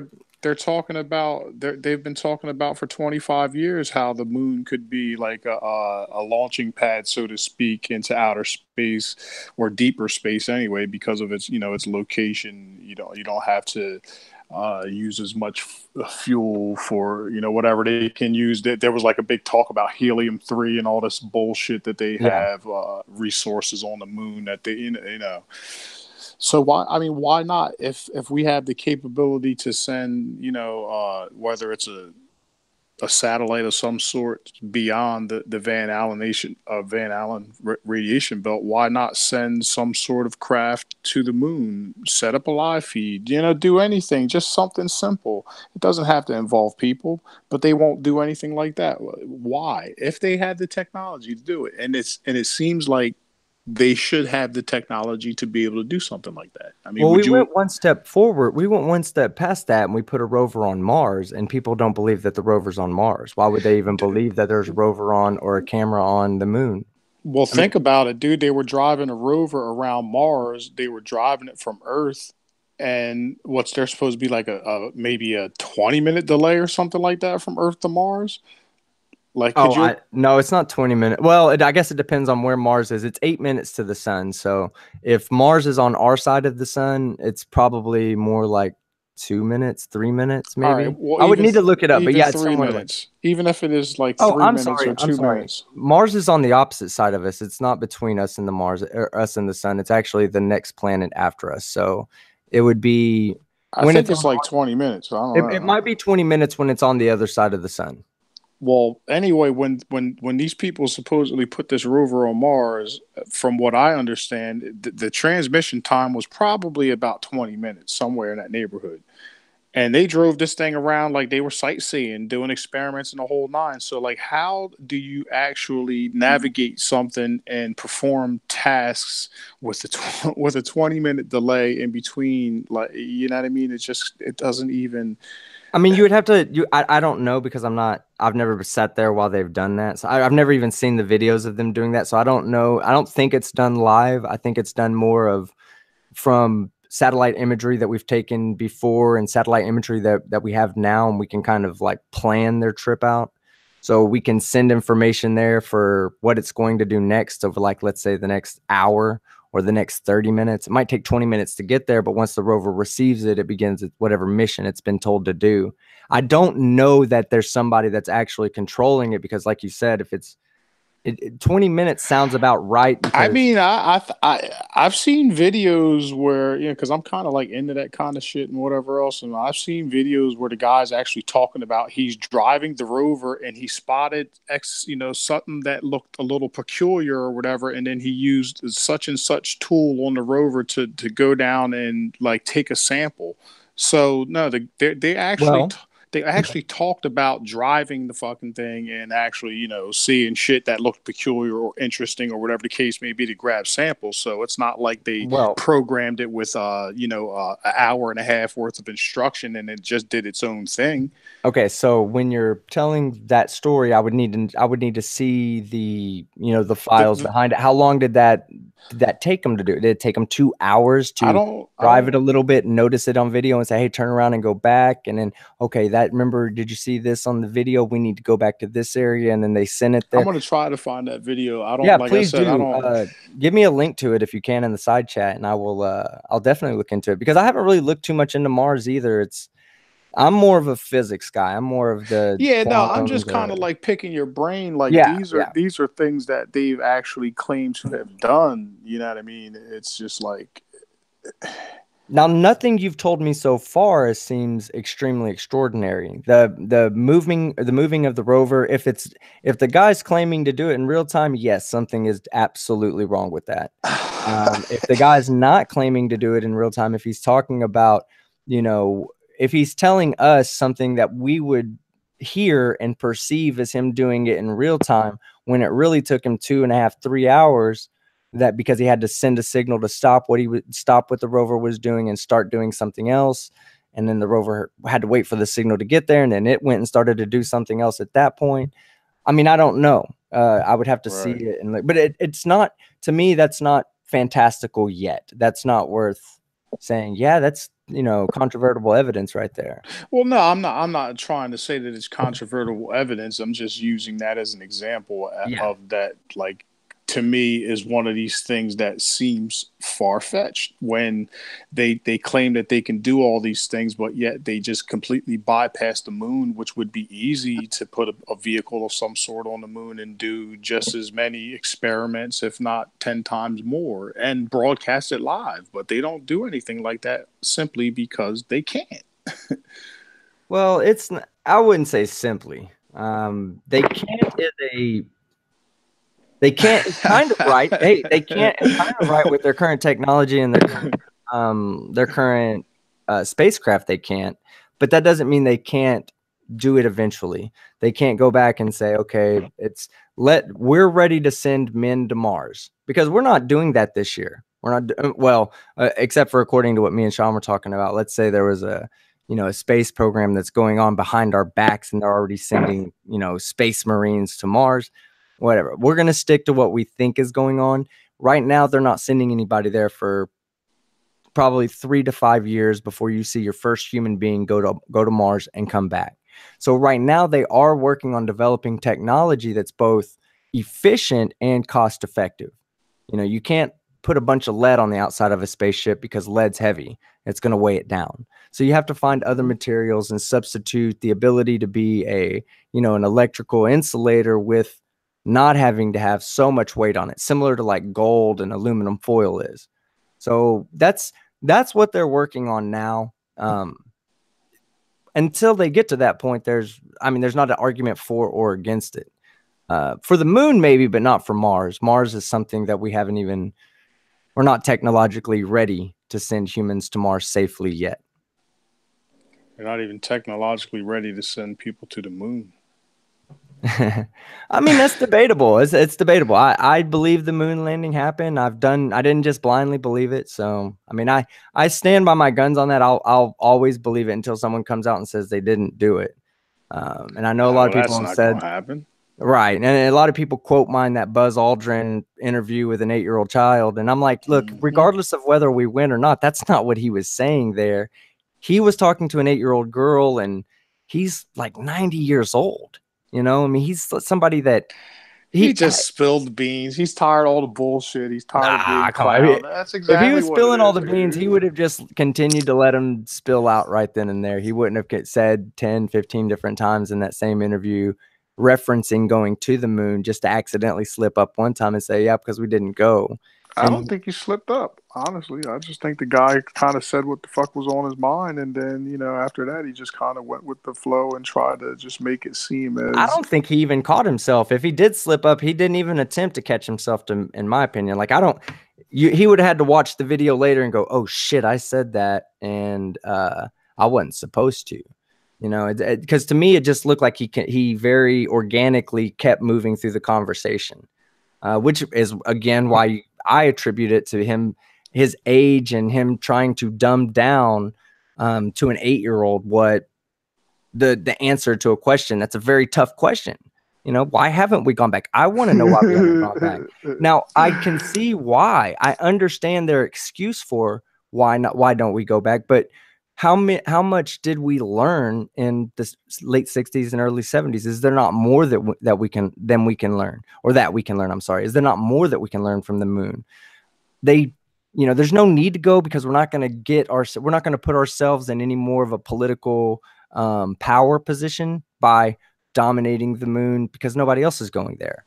You know, China's sending probes there, and unmanned missions, but there's nobody sending human beings back there. It's very dangerous to send people there. Forget the radiation belts. Radiation belts are nothing. Landing something on the moon, from our perspective, is next to impossible. It takes extreme precision and extreme calculations ahead of time before even getting off, knowing what day, what time, the weather conditions that are, permittable. Well, that's the case for any apparent body that's in motion. Yeah. That goes with it, whether it's Mars or fucking Saturn or whatever the case may be. Yeah. That applies with all of them. So just for the simple fact, logically, to me, that the moon is closer makes it easier. I mean, I know closer or whatever doesn't necessarily automatically equate to easier, but in basic terms, it's much easier to do a mission of sorts like that on the moon or to the moon than it is to Mars.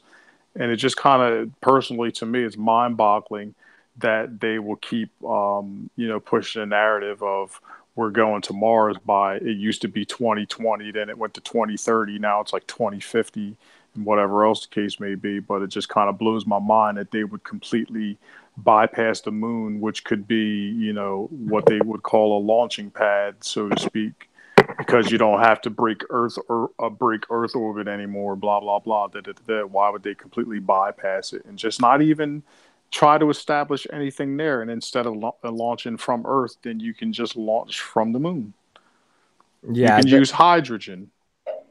Well, Mars, being that Mars is has a little bit more stable of a gravitational field compared to the Earth than the moon does. Moon's 1/6. I'm not sure what Mars is, but it's not as low as 1/6. I don't think. Mars, I think it's like 1/3, maybe. 1/3. Well, I could look it up. But as far as Mars goes, it's a more habitable solution for us if we have a catastrophe, let's say, that we can't avoid. Let's say we have some sort of information that tells us that the entire world's going to be unlivable for 100 years. We couldn't go to the moon and live, well, maybe for 100 years, but if it was thousands of years, we wouldn't want to go to the moon and try to live there with no atmosphere. We'd want to go to somewhere where we could live with an atmosphere, to where we could try to terraform or whatever we could try to do to make it more suitable for humans. It would be much easier on Mars than it would be on the moon. That's about right now the only thing traveling between the stars, as far as the heliocentric model gives us, is it gives us a place to expand our genes, the human species. That's the main goal. Other than that, we don't need to go anywhere. If it's only to go out for scientific purposes, then we'll send scientists and we'll never send the average person. But the idea is to one day send the average person somewhere else and have them begin to colonize that planet. And I completely agree with that concept or that idea. I just don't apply it to what they call or what they teach us as outer space. I just don't think it applies to outer space up above my head. I think it applies in some way, however cleverly wrapped in bullshit like everything else. Just personally, I think that way. I just think it applies to terrestrial lands that exist within this place we call Earth and not up in the fucking sky or the vast emptiness of the vacuum of space. Are you a bona fide flat earther? I mean, I would definitely classify myself as flat Earth. Yes, absolutely. All right. Dre likes to dive deep into what's going on. So he's definitely not a it's flat, so I'm gonna ride with what everyone else says. Nah, I don't get down like that, but I just feel from the things that I've experimented with, observations and other things that I've learned from other people, which open my eyes in different ways or whatever, logically leads me to believe that it's absolutely flat. Can I Absolutely. ask you a question? How do you resolve the sunrise every day on a flat Earth model if you rely on observations? Actually, that's another thing. I mean, visually, it's easy for me to resolve because I see it come and I see it go, and to me, it seems perfectly more logical that the sun moves in some sort of a circuit as it approaches my location and leaves my location, as opposed to me being on a massive ball that's rotating and spinning away from the sun. Are you familiar with the equinox sun phenomenon?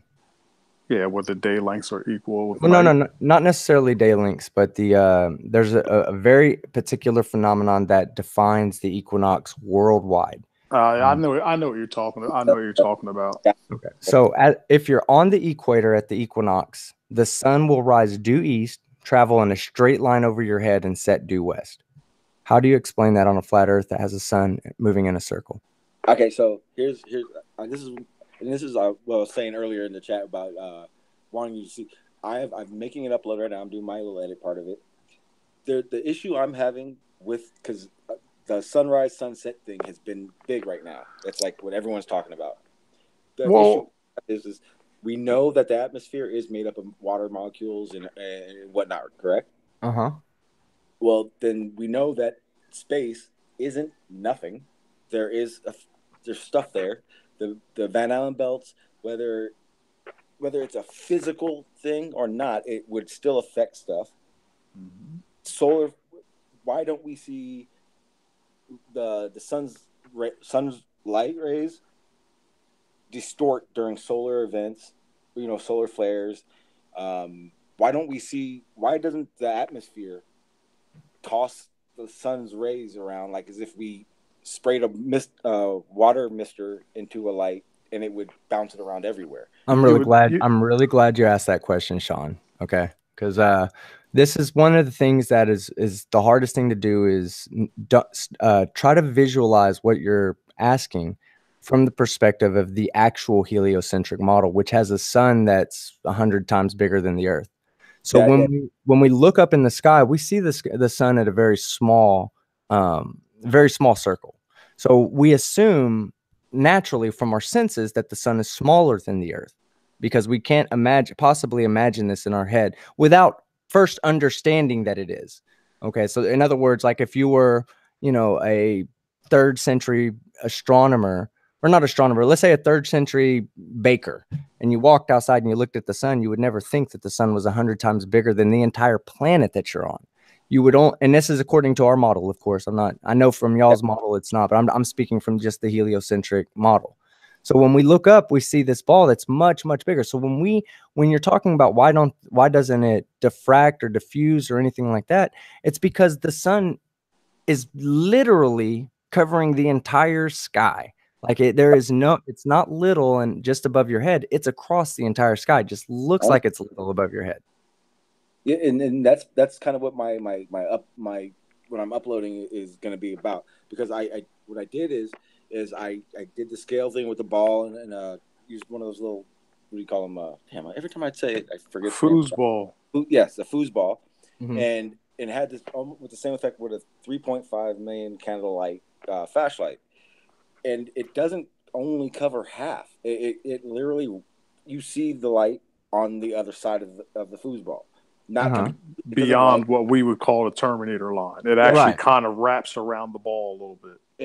And when we look at the sun in scale model to the Earth, it's I don't understand how anyone could believe that it. Okay, so we do have a definition for what exactly you're saying. It's called twilight. It lasts from about sundown to for maybe about an hour, maybe hour and 15, 20 minutes. This is the time when you can't see the sun, but you can still see outside. Yes. This is what you're seeing when you look at your Terminator line. See, everybody thinks the Terminator line is a solid line. It's not. It's a gradual I think most people that have half a brain realize that it's a gradation of light. Yeah, and it's not like a start point from light to dark. I mean, I would hope so. No. Yeah. They think it's kind of surprised. You would be, including globe earthers. I mean, I don't consider myself a globe earther. I consider myself a skeptic. So when I go and I try to build my model of what I think we live on, I take what I see and what I understand about science, and I build the best possible model. Now, I've never done a shadow test to measure links and calculate it. I do accept what people are doing, especially what the people are doing that are putting the videos out now where they're measuring shadows at different portions. And it comes out to what, the heliocentric model, what they would assume, what you would assume to find if you went by that model, or at least really close. I use stuff like that, and I use stuff like the daily sunrise. I mean, every day the sun rises somewhere different than it's supposed to rise on the flat Earth.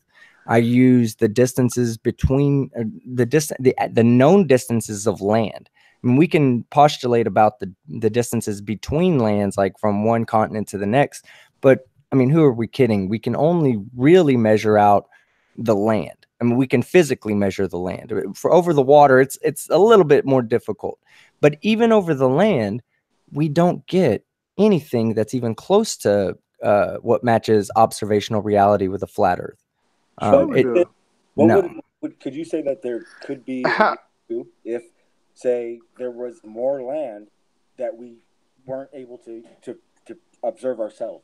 Well, okay, so like there's very well-known distances in South America, and there's very well-known distances in Australia that absolutely do not comport to a flat Earth model. And it's simply because in concentric circles, which is what lines of latitude are going to be, on a flat Earth model, they each grab a larger circumference. Now, on the globe Earth model, they grab a larger circumference until they get to the equator, and then they begin having a smaller and smaller circumference again. This is why the sun has the same time over the Tropic of Cancer as it does over the Tropic of Capricorn. And it's because the sun doesn't need to speed up or slow down to ensure that it maintains what we see in reality. It's just that the Earth is not flat, the sun is not moving, the Earth is spinning, and it's spinning at a constant rate. So when you eliminate, how is the Earth spinning? Which way is the Earth spinning? Is it supposed to be spinning from west to east? Is that what it's doing? Well, better than the spin. West to east. Okay. Controls the tilt. No, hold on, wait. If I want to put this spinning thing, because this is like a major sticking point for me. So if it's spinning from the west to the east, and at approximately 1,000 miles per hour, obviously at the equator. Yes. Okay, so now here's that famous question. Now, to you, is that atmosphere attached to the Earth? Is the atmosphere also spinning at 1,000 miles per hour? Well, no, the atmosphere is going to be spinning a little bit faster because the concentric circles away from the Earth are going to get larger and larger. All right, so then the closer to the surface, the slower, and the further away from the surface, the faster it's moving. Relative to something else outside of the atmosphere, yes. Okay, go ahead. But you're basically saying it's more or less it's connected to the Earth and it spins with the Earth. Well, okay, it's not really connected. Let's imagine like a large bucket, okay, and you have a wooden ladle inside the bucket, wooden spoon, and you start spinning that spoon in a circle, right? Mm-hmm. So at first, the water to 1 inch, you know, to the right of the spoon, and the water 1 inch to the left of the spoon is not going to be moving as fast. So the spoon is actually going to be going faster than that at first. But after given time, if you maintain a constant rate of stirring that spoon, eventually all the water is going to be spinning at the same angular rate. And that means it's covering the same 360 degrees. So is that water then attached to the spoon, or is that water moving with the spoon? Okay, but what I'm getting at is basically whether it's attached or not, technically it's still moving with the motion of the earth. This is what I'm looking for. Yeah, okay. The earth is the wooden spoon, and the atmosphere, and then the water atmosphere is the water. Absolutely. So now, once that atmosphere gets up to speed, which would be approximately 1,000 miles per hour, it is now spinning at the approximate rate of the earth. Yeah, right? Well, let's call it 15 degrees per hour, since it has to travel faster. 1,000 is only on the surface. So if you go, let's say, a mile above the surface, that air is going to have to be spinning much faster. Well, a little faster, not much faster, a little faster. Well, just whatever. It's going to be faster, but it don't matter because the higher you go, the more ridiculous it gets. So this is what I'm getting at. Even if it's 1,000 miles per hour at the surface, spinning from west to east, if I get in an airplane in California and I take off to New Jersey and I'm flying at a maximum of like 700 miles per hour, I'm still going like 300 miles per hour slower than the landmass beneath me spinning. So how do I ever get to my destination? Well, you're not taking into account your initial velocity. The initial velocity. I know what you're going to, because so now you're saying that basically I'm truly launching off at 1,000 miles per hour. So when I get in the air, I'm really doing like 1,200. Yeah. Or whatever the case may be. Well, okay. So when you talk about speed, you have to say that speed is relative to something else. Okay. So when you're moving at 20 miles per hour, if me and you watch me leave you at 20 miles per hour, you don't know how fast you and I are going together. You just know that I'm moving 20 miles per hour faster than you. Right. Because if we put lights in there that we don't even have to be moving, let's say these lights are flying past us at phenomenal speeds, to us, it will feel like we're both moving, but it'll still feel like I'm moving 20 miles an hour faster than you. So when you take off and you're using for instance, and everybody likes to say this when you're tossing a baseball up in a car. Well, listen, I hear you, but I'm just trying to cut through the chase. But so then technically with what you're saying, that since I'm initially moving at 1,000 miles per hour on the ground before I even take off, then the moment that I become airborne, I'm not on the ground no more. So technically I should be losing velocity. Not necessarily, because you have atmosphere. Why? Because in front of you. wait, because now you're going to say because the atmospheric pressure or the air or whatever that's above the surface is moving at the same rate as the Earth. Would that be safe to say? Fairly similar, yes. Okay, so then how do you overcome that same exact force in the opposite direction, flying from the East Coast to the West? It's not pushing you. It's not going in the opposite direction. How could it not be? Together. But for the same reason that when you're driving in a car and a fly is on your leg, it doesn't smash against the back window, because all the atmosphere, including the fly inside of the atmosphere, is all flying at the same speed. Now, if the fly jumps off of your leg, let's say, now it's flying around in that atmosphere. How is that fly not going backwards? If you're going eastward, how is the fly not going westward? Well, that's because the atmosphere itself is pushing the fly as well. So the fly is flying inside the atmosphere that's moving. That's a pressurized system, you know, and you know that because as soon as you open that window, that fly is in deep shit, and he's either going to go land on something or he's going to get sucked out the window. Okay, so where's the window in the airplane situation? It's literally gravity as a force. That's what. See, okay. Now hold on. Gravity. If you were to tell me that it's the window holding the atmosphere inside the car, how you would have to explain to me how that window is able to do that? Because it's an enclosed system, even though it's not airtight. Hold on. I think you're misunderstanding my question. How is the window itself, able to hold the air inside of the car? If let's say we continued to fill the air up until it built up a pressure that could break through the window, would it not break through? Is this correct?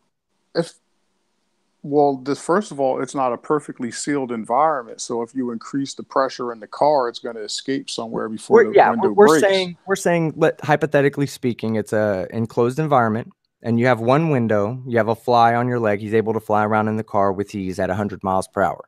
Now that window is holding the pressure, is keeping the atmosphere from the outside of the car from coming in, and the atmosphere from the inside of the car going out. Correct? Right. If it's a completely pressurized system and we continue to pump air in there, increase the pressure, at some point, would you not agree that the window would break? Well, yes, at least the weakest point. If it's the window, yes. Yeah. Okay, yeah. We're going to assume that too. That's the weakest point. So yeah, the window would break at some point, and that's a force. When the pressure reaches a certain force outwards, it overcomes the force of the window. There's no longer an equilibrium point on that window. It's now overcome its ability to maintain its seal. So when you say that gravity, based on our heliocentric model, can't do that, it absolutely does.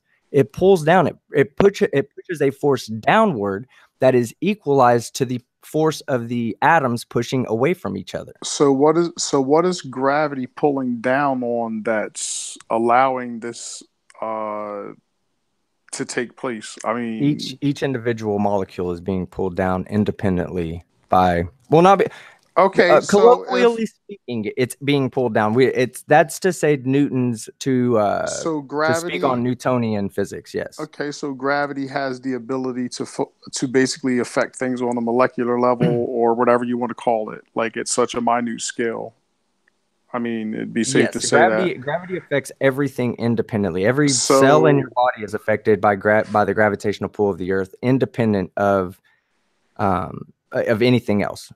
I mean, you might have other forces in there that are forcing blood up your head, but I kind of have a problem swallowing that, because you're kind of telling me that gravity is strong. Obviously, we know that gravity being what it's supposed to be, it's obviously somewhat strong, but at the same time, it's very weak. And not only is it very weak, it's very selective. Like it knows to fuck with air molecules in order to keep a certain pressure or whatever the case may be in this system, but yet it doesn't know that, or I mean, it knows not to fuck with like cloud and water molecules and shit like that. Hold trillions of tons.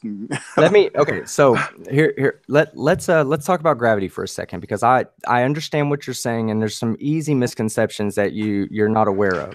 Number one, clouds are less dense than air. This is a known fact. You can go, any chemist will tell you this, that the molecular weight of water vapor is less dense than the molecular weight of dry air. Okay, it's hard to understand because you think, oh, I'm adding water to it, but the truth of the matter is the water molecule is spread out further. So the mass that you're adding is actually taking up more room, so it becomes less dense. So by that logic, clouds should just go all the way up to the very, very top of the sky. We should never see clouds. Clouds should be sitting up by the dome every single day, because there should be nothing pulling them down, and they're lighter than air. All right. Now, if there's nothing pulling air down, then why do we see a pressure gradient? Why don't we see an equilibrium based on the ideal gas law, PV equals nRT? This is something very basic chemists know and understand.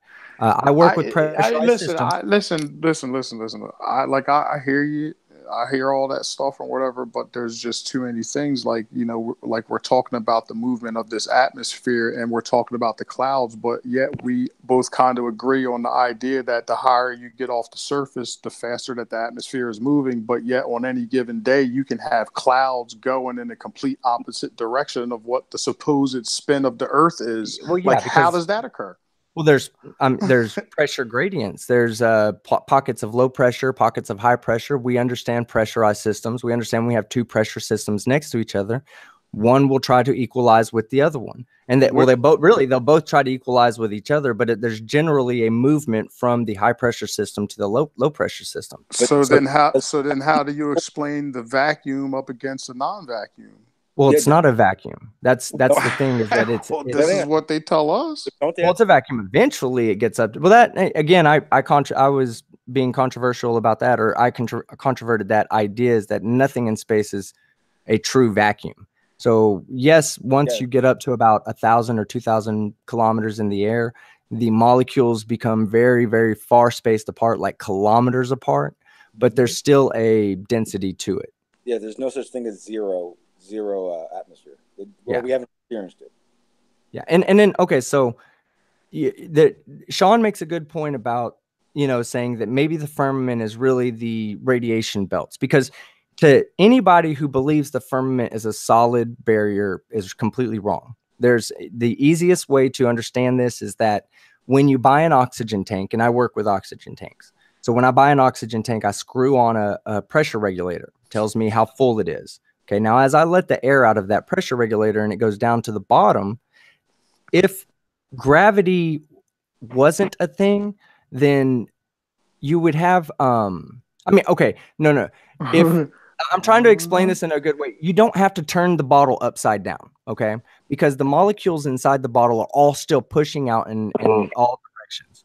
Now, the reason why I stopped what I was saying is because when you're thinking of a gas can or a gas tank, it's not big enough to really be affected by gravity causing a pressure gradient in something so small. But when you're talking about the atmosphere of the Earth, you have to explain what pressure, what force is pulling down that's allowing the atmosphere to be experienced as a gradient, getting thinner as you go up. Now, according to the heliocentric model, gravity works less as you go up. So it's pulling less hard on the molecules. The molecules are pushing away from each other. So as long as those two forces balance out, as long as you're pulling down at the same strength as you're pushing out, then you're allowed to sit there in that equilibrium state of buoyancy. So then clouds should only be able to form in one region of the sky. No, because their clouds are slightly more dense or slightly less dense, and that's why. But they still reside within a zone of water vapor, though. It's not a gas, so necessarily. Even it's a gaseous form of water or water vapor, but it's not a gas like fucking argon or some other shit. So how do these clouds form at different levels? It's like there's too many contradictions. It's like one thing gravity explains whatever blah blah blah, but then when you apply it in a different aspect, it doesn't work. So what do you think pulls things down to if you drop an apple and it goes to the ground, why do you think that apple falls to the ground? To me, that's a product of density. A product of density. Okay, that's fine. Now, would you agree then with your model that denser objects with no force pulling them down will self-align? Okay, we have to use self-align here because you're not really providing a force that allows denser objects to be lower. You're just saying it does that because. Is that correct? What do you mean by self-align? Well, like if you have different, let's say you pour different densities of oil into one cup. Then so you're basically saying they'll separate accordingly. Yeah, exactly. They'll align themselves. Self-align themselves from the densest on the bottom to the least dense on the top. Right? Is that correct? Yes. Okay. And there's no force that does that. It's simply density that does that. I mean, for the most part, as far as I know, yes, absolutely. Okay. So how do you explain how ice cubes submerge halfway or slightly submerge, being less dense than water?